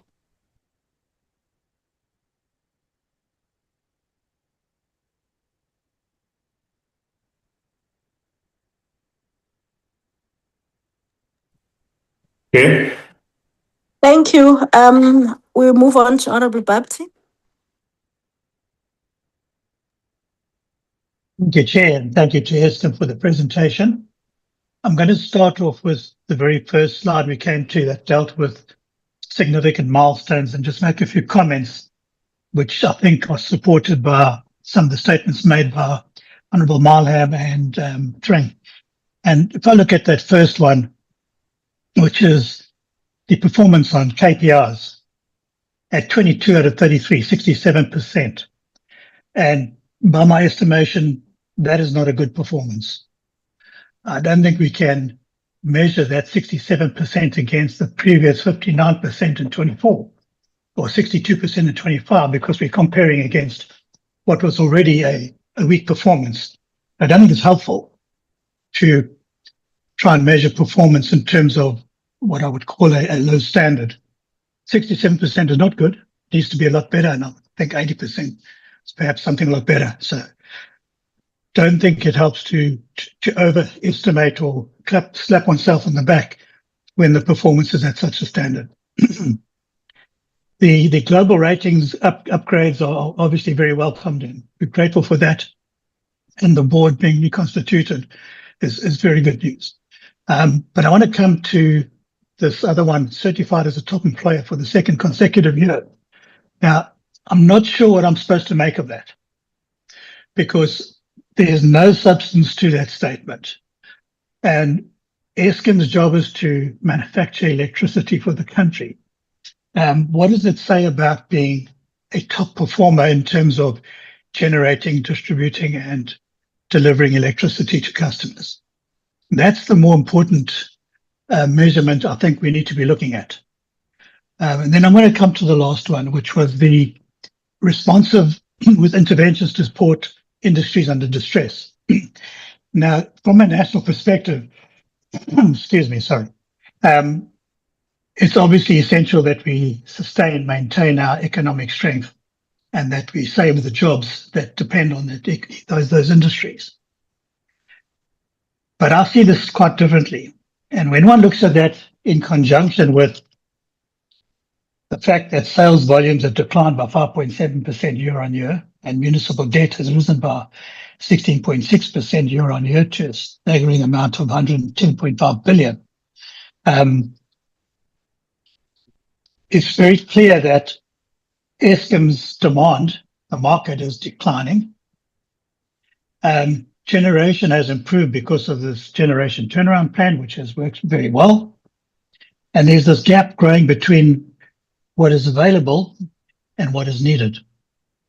And of course, if that gap is not closed, then the viability of the company becomes a serious problem. And I think these special pricing arrangements have come as much as being a great intervention for the country, a lifeline for Eskom. Because what happens if we took them away? They weren't there. There would be a huge problem, and I think Eskom's viability would be in trouble. So there is that aspect to it as well. It's not just a case of Eskom being able to respond with interventions. It's also a case of surviving in an environment where generation has improved dramatically because of the generation recovery plan, but at the same time, the demand is declining.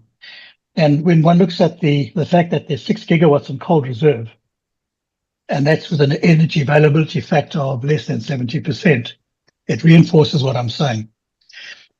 The question I'm going to ask is, why is it that the energy availability factor cannot be at 70%?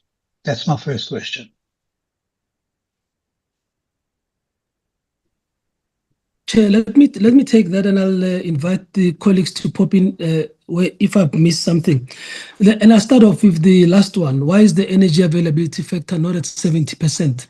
We have previously indicated to this committee that as much as we are doing maintenance to return power plants to reliability, we're also addressing a second issue of sustainability, where we do interventions that improves the emissions levels of the stations. This committee recalls the tough environment we're in last year at the beginning of the financial year between April and June and July, where some of the stations were offending in as far as the emissions levels were concerned. We indicated to the committee that when we do some of these outages, they actually take longer. They move from being 80, 90 days of outages to being about 150, because we are addressing the tail end of our operations to improve emissions performance. What have we seen? Since September last year, our stations are operating below the limit that is being set out for us, because we have done that work. But it also means that those units were out for longer than would have ordinarily been the case, so that we can have this license to operate attended to. As the chair indicated earlier, we have now in excess of 80 days in the last financial year where we operated at 70%. And our path is very clear. We must fix the minimum emissions level. Let me address the other questions that were also raised in comments. For us at Eskom, our employees are actually our most valuable assets. We have delivered everything that we have delivered on the back of our employees.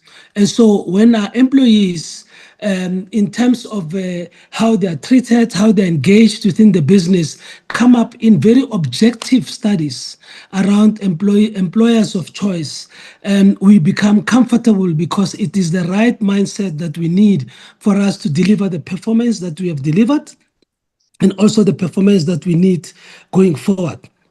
The issue of sales declining is real. We have a decline in sales because with the economy not growing at the level that is anticipated and the liberalization of the industry that is taking place, it can only mean new players are coming in to supply customers who are already being supplied for us. So as a player who's been entrenched, we expect to see that decline. It is for us to start thinking creatively on how we pivot our offering so that we can remain relevant going forward. Some of our offering, that is our unique strength, is in the customer category that requires base load capacity. Base load are the smelters who cannot be powered by renewables, by wind and solar, and they are desperately looking for reliable base load so they can run the smelters and drive the economy broadly. It talks to us in terms of looking for what is the category of customers we must focus on, and what is it that we must do so that we are actually competitive to attract them going forward. And so the issue of repositioning our business for the space we are entering is an important one. This reduction in sales is not going to last longer. We've seen it in markets that have liberalized. The economy has to grow. The ambition is to have up to 3% of growth. When that happens, you need electricity to drive that growth. And so we need to be thinking about what is the part that we'll be doing alongside the renewables that will be coming, including our own renewables portfolio that we are growing, to start playing in that part as we go through. So our challenge is to remain relevant in an environment that is changing. Honorable Bapti, thank you. Thank you. What I want to come back to then is, Eskom has got big customers, the ones that the large power users, and millions of residential customers and small businesses. But when one looks at that side of the market, what is their experience? And obviously this has a lot to do with what's happening in the distribution space. But when one looks at the price increases that they've had to endure these past years, and they will be enduring going forward, there is a huge appetite to take up the offers currently on the market for funding and for equipment from companies who offer to put solar in with batteries at either the same or lower price than what it costs you to pay your normal Eskom account. And that's going to have a very negative impact on Eskom's revenues. So the distribution area I believe that Eskom now needs to start prioritizing. Generation has become brought under control, and I appreciate the performance of your HR, but one must think about the customers and what they're facing under the heavy prices. I mean, if we look at the unbundling of the prices, none of them knew at the time that they were, when they had the 12% increase or 12.74% increase, that they'd have another 12 to 13, even 15 or to 20% increase in terms of the unbundling. So that's the one aspect I think that Eskom has to pay a lot of attention to now, and that is the distribution space, because there's also in that space where municipal debt comes. Now, I question whether the DAAs are a solution to municipal debt. They are going along very slowly. We know that only 10 out of the 71 are complying with the Treasury interventions, but it's certainly Eskom doesn't have the capacity in distribution to take on all that work. Eskom doesn't have the capacity right now in distribution to even do its own maintenance. And we see that most of the work done in cable repairs and call-outs or power outages is done by contractors. And I'm sitting here today where I just had 3 of my neighbors approach me, and they've been without power since Thursday last week and only got resolved today because I had to make half a dozen phone calls and appeal to people to be reasonable. So the distribution space is a problem and it needs serious attention. I want to make that point and have some feedback from Eskom in terms of how they see the distribution space going forward and what they're going to do to improve it. I think Eskom takes hard knocks in distribution because of the experiences that household customers are having, not just with the cost, but also with the service itself and the communication systems that Eskom has in place for customers to be able to engage on faults. So if I could just have a response on the distribution and whether you see it similar to where I do believe distribution is a huge area of concern. Chair, I noticed the time is up, but I want to confirm to Honorable Bapti that we agree with him that distribution requires attention, and it is the area of the business that we also attending to very seriously. It is our execution model to use contractors in some space, and that is our model that we've been using for many, many years. And yes, the distribution agency agreement was never meant to be a long-term solution. It was meant to be an interim solution to cap the growth of the debt. We have since also requested that we have access to equitable shares, just like the water boards have, to provide some certainty of our revenue collection. And in the long run, it is the reforms of the distribution industry that will bring about sustainability of the municipalities to be able to pay for the bulk that they receive from us. But your points around attending to the distribution space is consistent with our thinking in the business and our focus. Thank you. Thank you. And the customer centricity, I think, is going to be Eskom's saving grace in the end. But thank you very much for the response. Thank you, Chair. Thank you. Honorable Ma'am, your hand is up. I don't know what. Oh, I Chair, got it. I was hoping for a second round, but I see Honorable Paulson wants to go for his first round.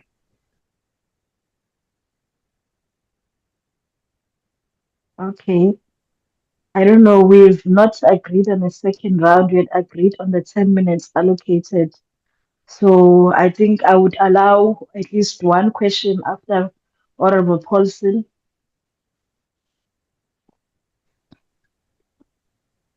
Good evening, Chairperson. Good evening, colleagues. Excuse Mr. Marlin for his greed, Chairperson. Chairperson, my question to Eskom is,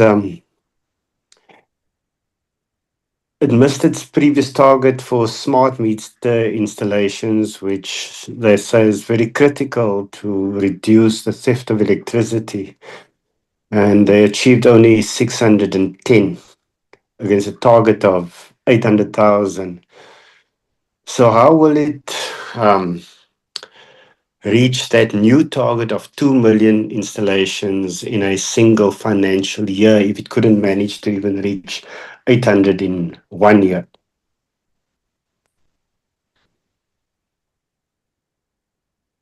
Thank you.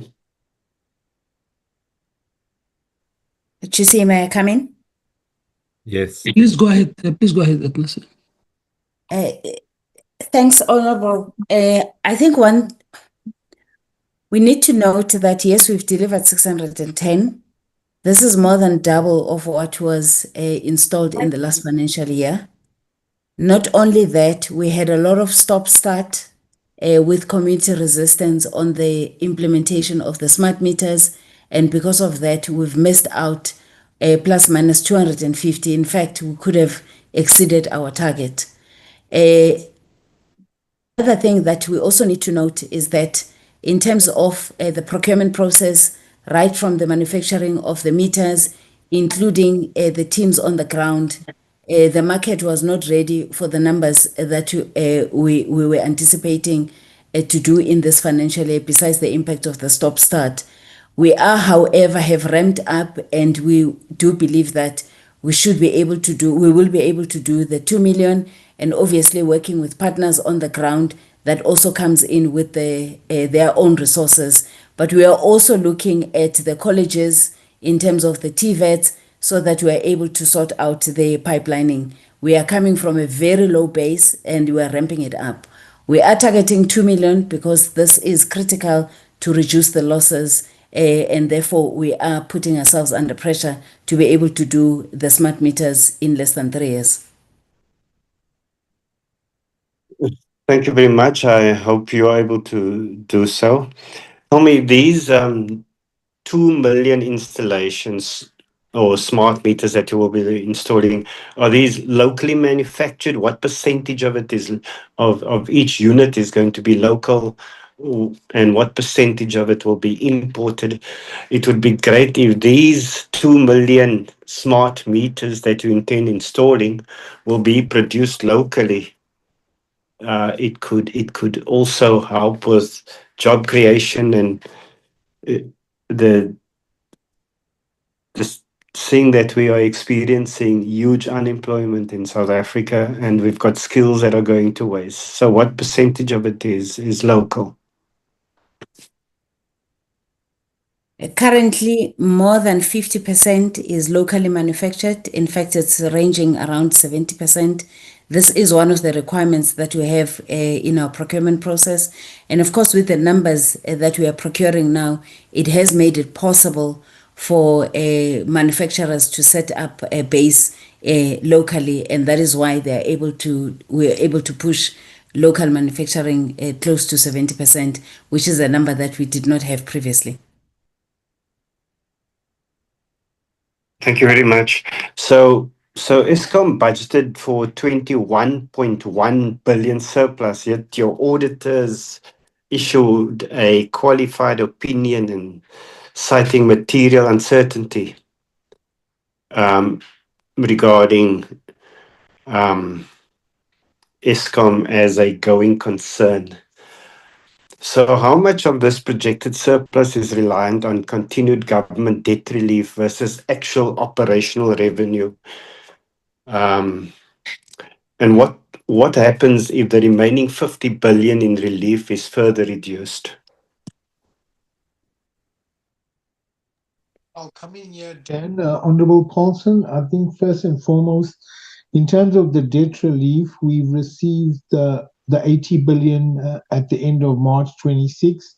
There's only 10 billion that's remaining that will come in FY 28-29 per the debt relief. So we believe that will be received. I think importantly, as indicated, based on our performance in FY 26 and taking into account that the profits that we produce for FY 26 subject to audit doesn't have the once-off debt SARS rebate that we had in FY 25. So we are confident that from a going concern perspective, together with the support we received in terms of the debt relief, liquidity-wise, we are much more favorable, and in terms of operational performance. So we're comfortable that the issue around going concern will not be a big issue come if March 26 audit. Thanks. Thank you very much, Mr. Kasim. But this is what you're saying, but you also reported a 16.3 billion rand in turnaround savings, which external auditors found was not supported by sufficient audit evidence. So to what extent can we trust that in this case, as you just mentioned, along with the other 22 achieved targets in the report, how can we trust that? If there's a lack of supporting data. Yeah. Chair, let me assist on this one. And Honorable Tring, you are right.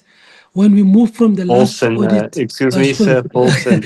I really apologize, Honorable Paulson. I'm I apologize. pro-Palestine. I apologize, Honorable Paulson. When we moved from the last audit report, we set up a recovery efforts and focus on exactly the issues that were picked up as being topical from the last audit. So we have set ourselves up in our cost optimization and revenue enhancement core program to deal with issues of target setting, determinations of saving, evidence confirmation, and we've built in internal and external audit capabilities prior to the audit process as it comes. So we are anticipating to have significant improvement in this area through the audit. We are going through the audit process itself. As we indicated below. That audit process will also deal with the full set of performance results from the shareholder compact.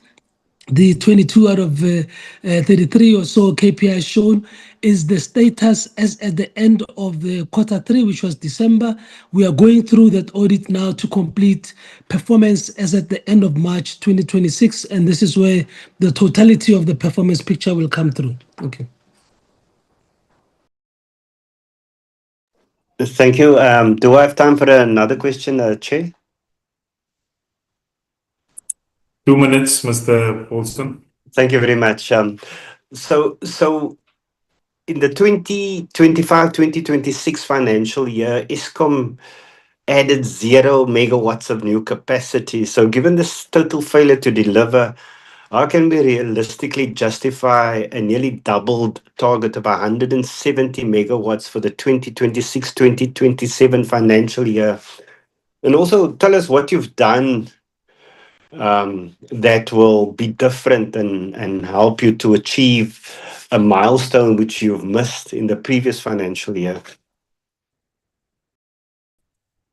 Chair, through you and the executive responsible for this portfolio is not on the call because he's preparing to go and have very robust performance discussion with the senior leadership of the contractors that are executing for us on this battery energy storage project in particular. particular, we have beefed up capacity internally to closely support and monitor the performance of our contractors.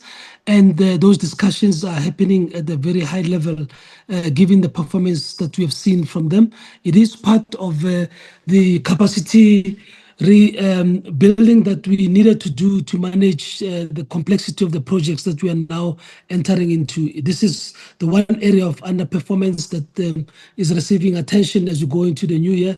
We have appropriate resources that we have now onboarded to support us, and it is beyond just these projects of new capacity. It's also about setting templates for execution of a number of projects that collectively contribute to a big capex spend. And the board is fully focused on ensuring that they're keeping us accountable as management to show the shift in this area. And Honorable Paulson is really picked up on the one point that has been a sore point from a megawatt addition, and it relates to the execution of our best programs that we are attending to. Time is up, Mr. Paulson. Thank you. Honorable Madam, you had requested amnesty, and I can grant you one question. Thank you, Chair. It's a follow-up based on what was said about being a top employer. And I think that any company would be a top employer if, as has been reported, they were increasing salaries by double the inflation rate. So my question is this, Mr. Kasim or Mr. Marakani, but I think probably Mr. Kasim is better placed to answer it, but whoever. First of all, the increase that has been awarded to Eskom employees of 7%, which is double the inflation rate, how is that justifiable, given that we are trying to make electricity more affordable and that employee costs are one of the most, or one of the biggest costs that you have as an entity? Related to that, we've seen that since 1990, the electricity generated per employee has dramatically declined and is now significantly lower than it was even in the early 2000s. And yet the cost of employees has increased by more than 1,000%, or 3 times what the CPI has grown at. Now, again, this goes directly to Eskom's unsustainability and unaffordability, its inability to maintain its own costs, to control its own costs. How would you respond to that?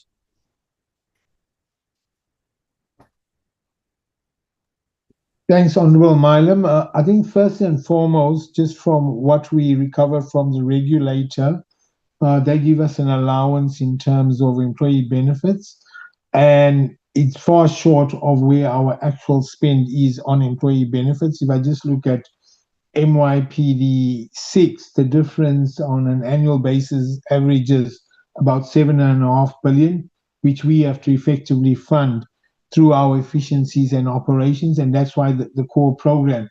I think at the end of the day, we also have to take into account that Eskom staff, especially managers, except for probably the last 3 years, had not received salary adjustments for over 5 years, managerial, and none of the staff received any incentives for 8 years.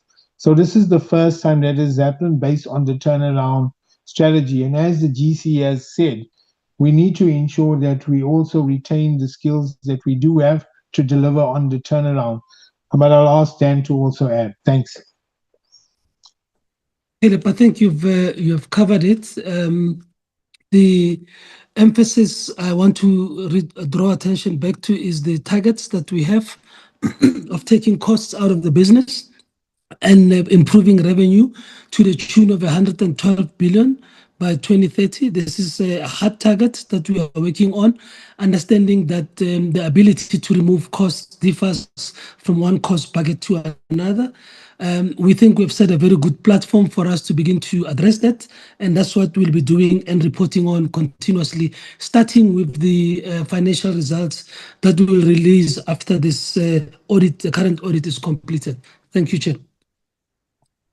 Chair, neither of those responses actually addresses the question, and that is that the increase that you have approved and the increase that has been awarded over the last several years, in fact, over the last quarter of a decade, is double, more than double, the inflation rate. Now, you're talking about taking costs out of the business, but you're not showing us how you're doing that when you are increasing your salaries by more than what municipality, or not municipalities, what consumers are paying in inflation and consumer price increases. And so we have a situation where Eskom becomes a primary driver of inflation. So I take what you're saying, I hear what you're saying, but it doesn't address the core issue that I'm raising, and that is the cost of salaries is more than double. It's the highest cost per employee of any state-owned enterprise. Any state-owned enterprise. That's unacceptable. Now, what are you doing to contain those costs? What are you doing to bring that cost down, to make it more reasonable? Because it seems like the unions say, we want 9%, you say, we'll give you 7%, even though inflation's at 3%. That's what it feels like to the man in the street. Chair, without going into the granularities of what actions are being taken here and there, I've reduced the answer to a target rent amount, which is 112 billion to take out, that this business is committed to, and will continue to report on it, as I said, post the current audit as we go forward. Members will also recall that these salary increases are arrived at following the recognized process of collective bargaining.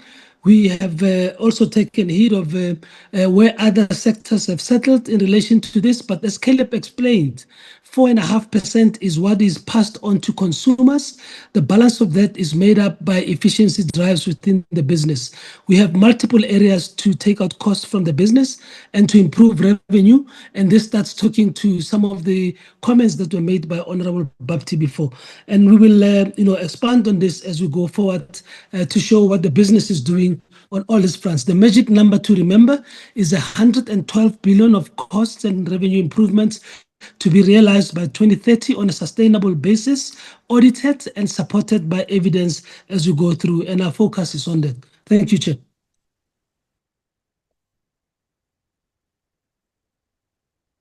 Thank you.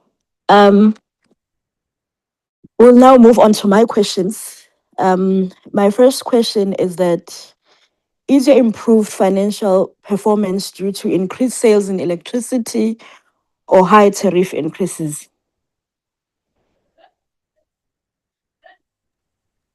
Honorable Can Chair, you assist in that? Yeah, Honorable Chair, our performance is a combination of, on the top line on the revenue, yes, the 12.7% tariffs, and as other members have said, the tariffs over a number of years because volumes have decreased. But it's not only the revenue line, we've also dealt with how we're reducing in terms of expensive production line items like the diesel that has come down. So the performance financially is a combination of the revenue line as well as the cost coming down, leading to the increased earnings and the profits that we are showing. Also accompanied by the benefits of the debt relief, resulting in the debt coming down and the interest payments coming down. Thank you, Chair.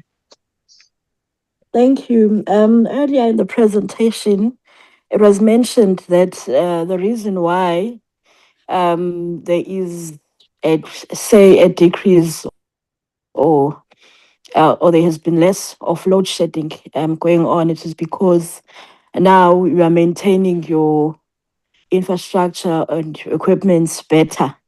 And it is part of the reasons why you had confidence that during this winter you are going to manage through it. So I'd just like to check that what has been the year-on-year spend on maintenance from Eskom's own revenues?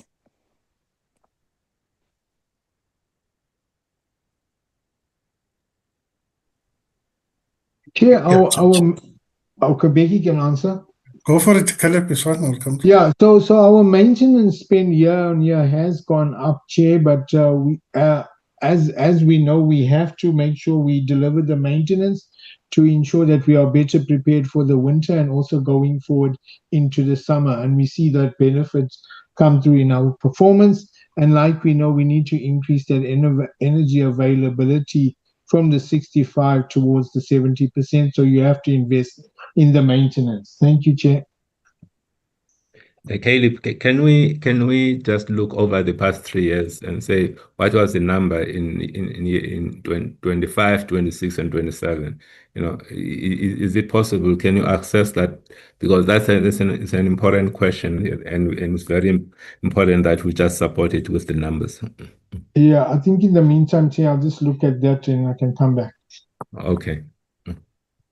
Okay, so my final question, perhaps by the time I'm done with this one, I can be able to get those stats of the past 3 years. What is the value of cost efficiencies realized at Eskom, and how has it increased revenue to enable investment in new generation capacity?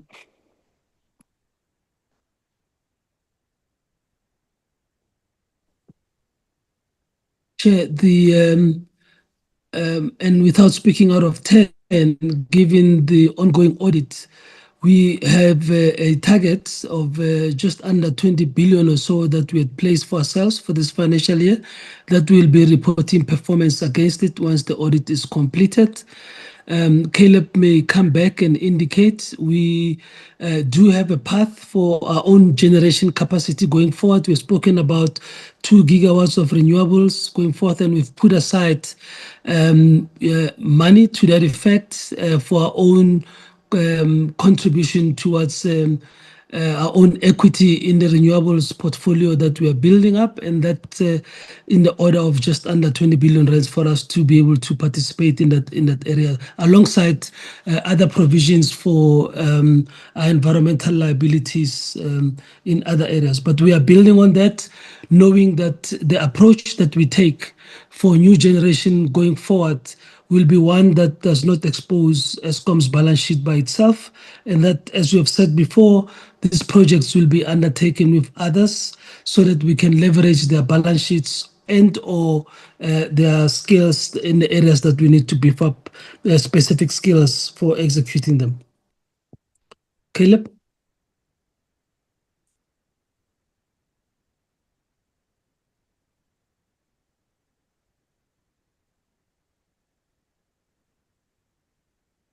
I think Caleb is still stuck in Okay.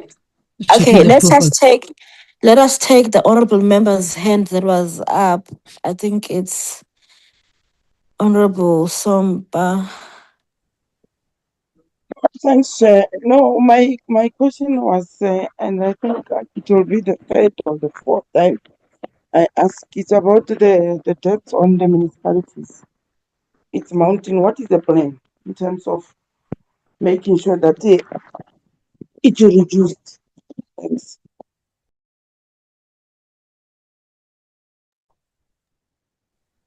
Chair, for this, if I may come in, HGCE, in this financial year, what we have successfully done is to manage the growth from the metros. In fact, the debt from the metros, we were able to reduce it. It is unfortunate that the increase on the Munich debt is predominantly from the municipalities that are on a debt relief program, which unfortunately have not complied with the conditions. And because of that, we have not been able to deal with those municipalities directly without having to deal with them through National Treasury because they are in the program. That is why only now in March, we were only able to do a purger process or initiate a purger process only for 13 of the 61 that we should have. But that is because we need to deal with those municipalities through the National Treasury. Through you, Honorable Chair, just to answer your maintenance question, in 23 we spent as Eskom on repairs on maintenance 22 billion rand. In 2024, 28 billion, and then grew to 30 billion, and in this last financial year it went up to 31 billion rand. Thank you, Honorable Chair.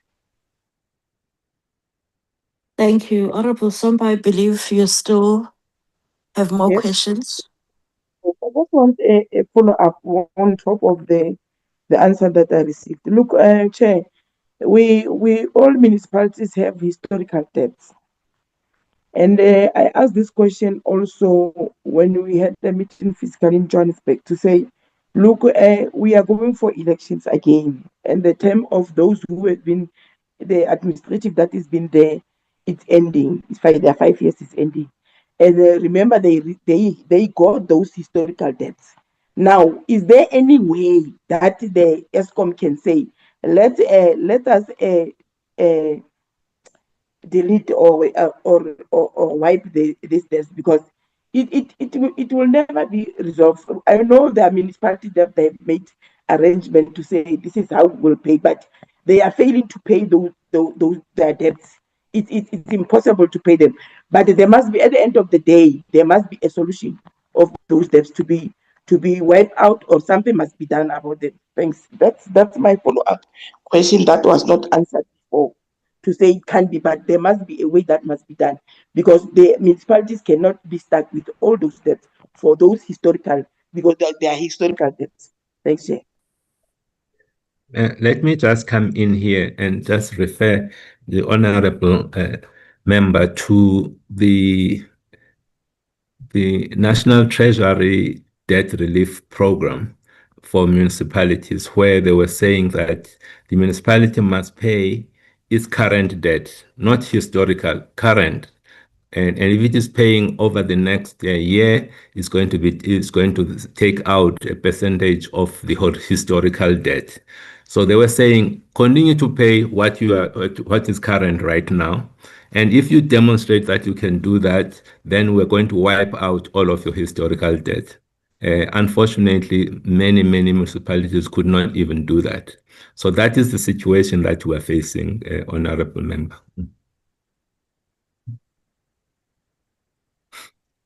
I think with that, we come to the end of the discussion. And we want to thank Eskom for coming through to give us, okay, Honorable Bapti.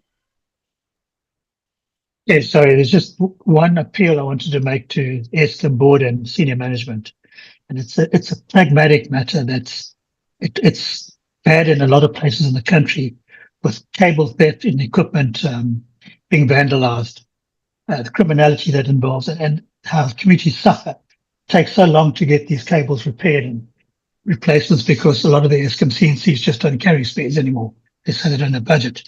But what worries me is that there doesn't appear to be a dedicated program to work with SAPs, local security companies, neighborhood watch groups, and everyone who's prepared to play a role in curbing this scourge.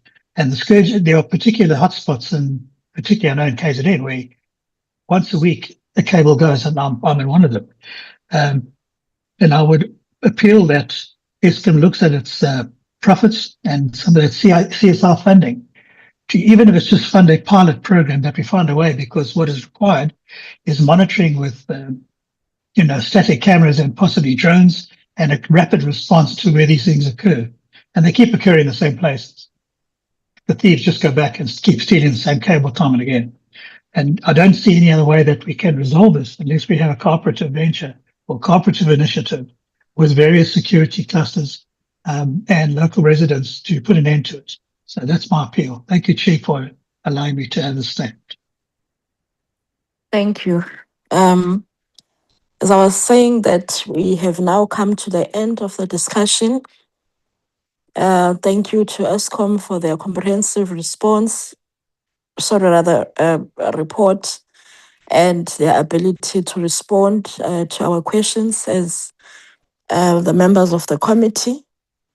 And all plans are always looking good and promising when presented, but their effectiveness will be seen in them ensuring a turnaround in terms of uninterrupted provision of electricity to the people of South Africa and the businesses and all the institutions that need electricity in order to run effectively, but also in terms of addressing the growing concerns on the cost of electricity, and both on residences and in businesses. Many businesses, especially the smaller ones, end up failing because of the cost of running their businesses, especially as it relates to electricity. So these are the important things that matter to our people. Also noting the last point that was being raised by the honorable member about how even the infrastructure and the equipment that we're saying needs to be increased in terms of capacity, ends up being vandalized, ends up being stolen, and so forth. So there is a need to place a particular focus on that as well, so that we don't take 10 steps back when we are progressing as a country. So on that one, we wish to thank you, but we have one last outstanding matter as a committee. So I think we can thank Eskom and we request them that they can leave so that we continue to the last item on our agenda, which needs members of the committee. Thank you so much to everyone. Thank you, Chair. Thank you, Chair. Thanks, Chair.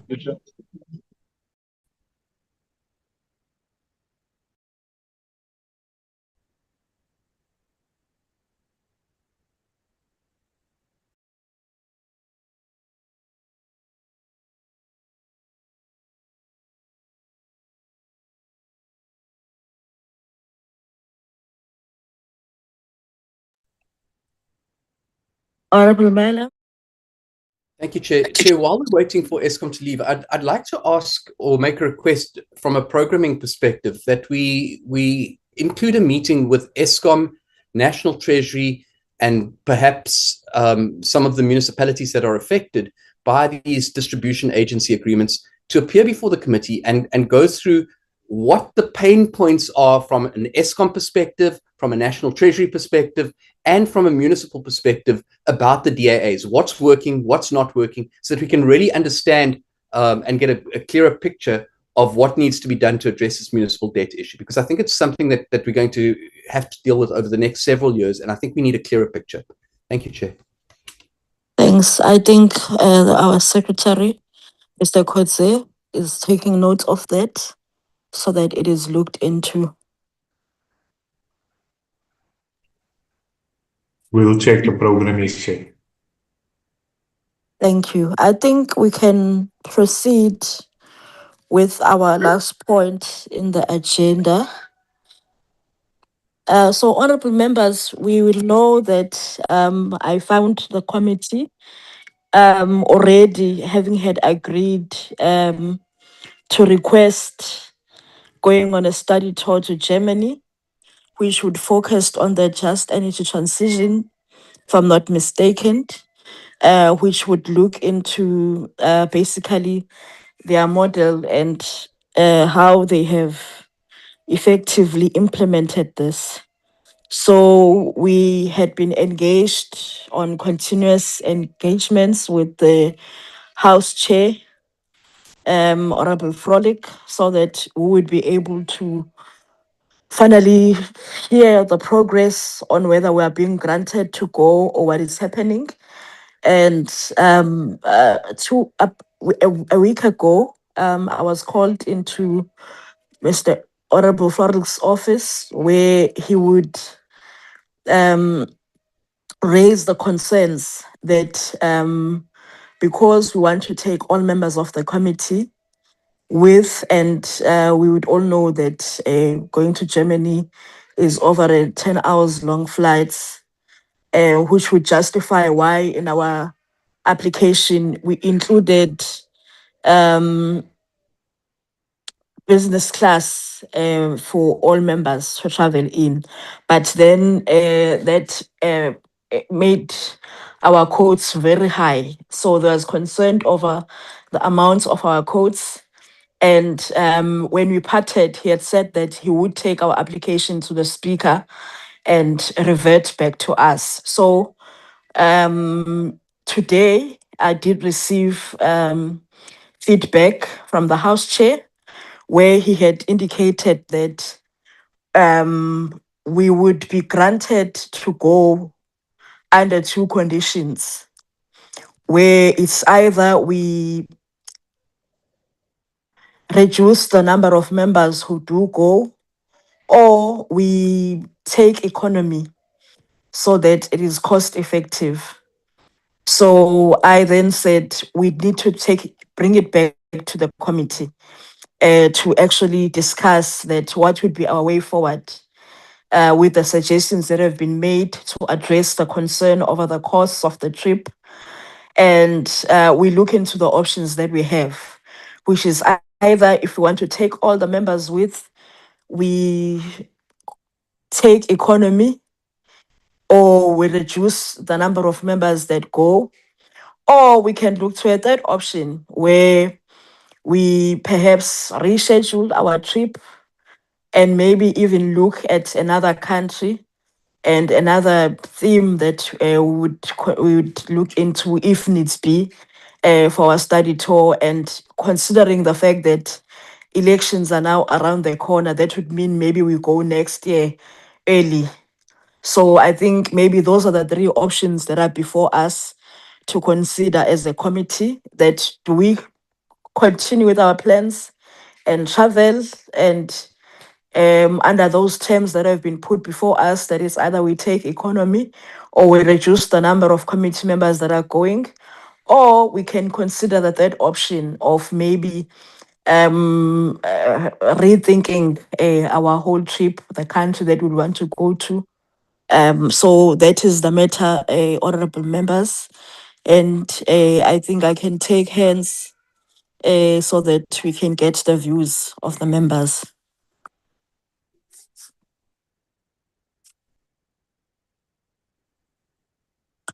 Okay, so we have Honorable Drink, Honorable Bapti, Honorable Nkosi, in that order. No, thank you, Chair. Chair, I think if we rethink a trip, which means looking at another country, it may be the same as waiting until after the elections, because of the time lags and so on that are involved in just kind of putting a trip like this together. So I think my thinking is that I'm speaking for myself here, Chair. I've traveled economy class before. It's not going to take anything off me. And I would prefer that rather than reduce numbers, I would prefer that the entire team goes, because I think it's something special that happens as well when you interact with your colleagues on a trip like this. It bonds the entire committee together. That's at least been my experience. So rather than reducing the numbers, I would say let's go economy. But if the other members feel otherwise, then I can actually see that the trip is going to be next year. Thank you, Chair. Honorable Bapti.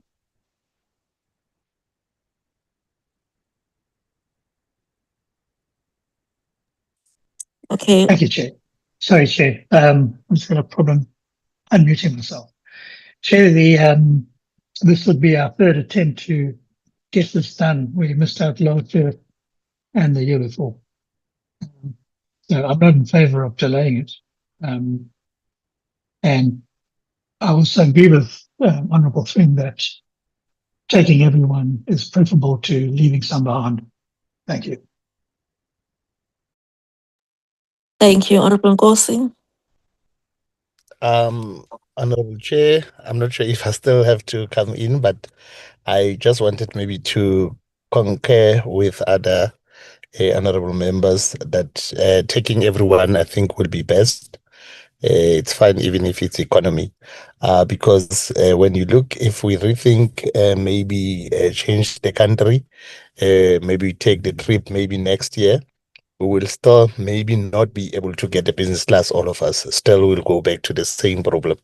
So I think we can take the economy. It's fine. Thank you.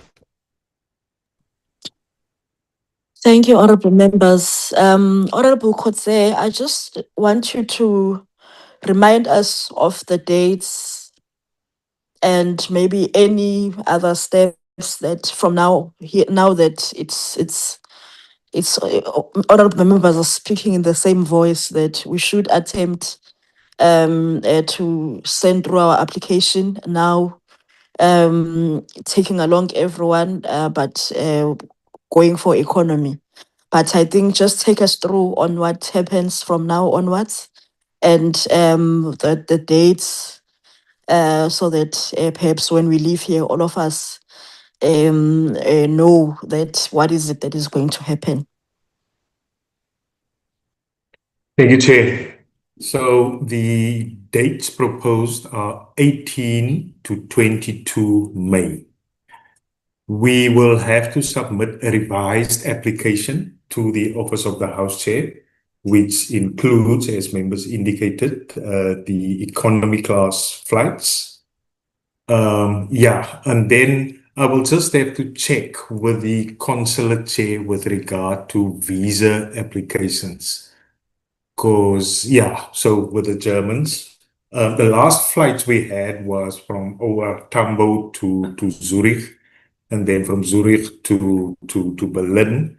And the Zurich leg required, what do they call it? The Schengen visa. So I'll just have to check on that, whether we are still, if time permits, to process visas, Chair. Yes, I said one for Germany and the Schengen one for Switzerland. So those are the processes involved, Chair. Then I'll just have to confirm with the embassy in Berlin as well, if how far they've come with regard to the necessary arrangements to schedule these meetings on that side, Chair. So so those are the processes involved, Chair. Thank you, Chair. Okay, thank you. I do want to also just mention that we had been asked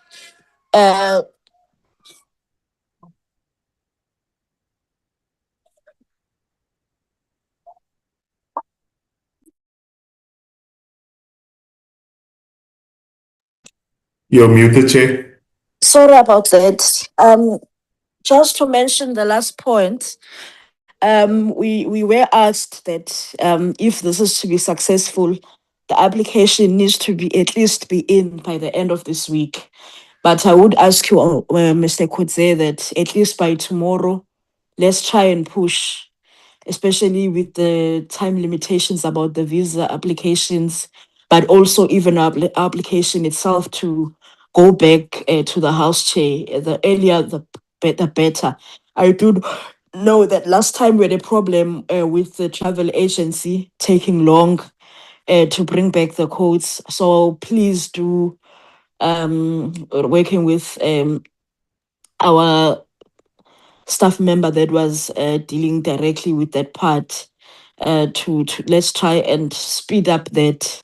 I don't know how, because even before you had requested them to push, but they were rather slow in terms of coming back with the codes for the flights. But let's try and be time efficient, because the House Chair did indicate that at least by latest the end of this week, everything must be with him. It was just that. But other than that, thank you, honorable members. I think we have come to the end of the meeting. Have a great evening further. Thank you, Chair. Thank you, Chair. Good night, colleagues. Good night.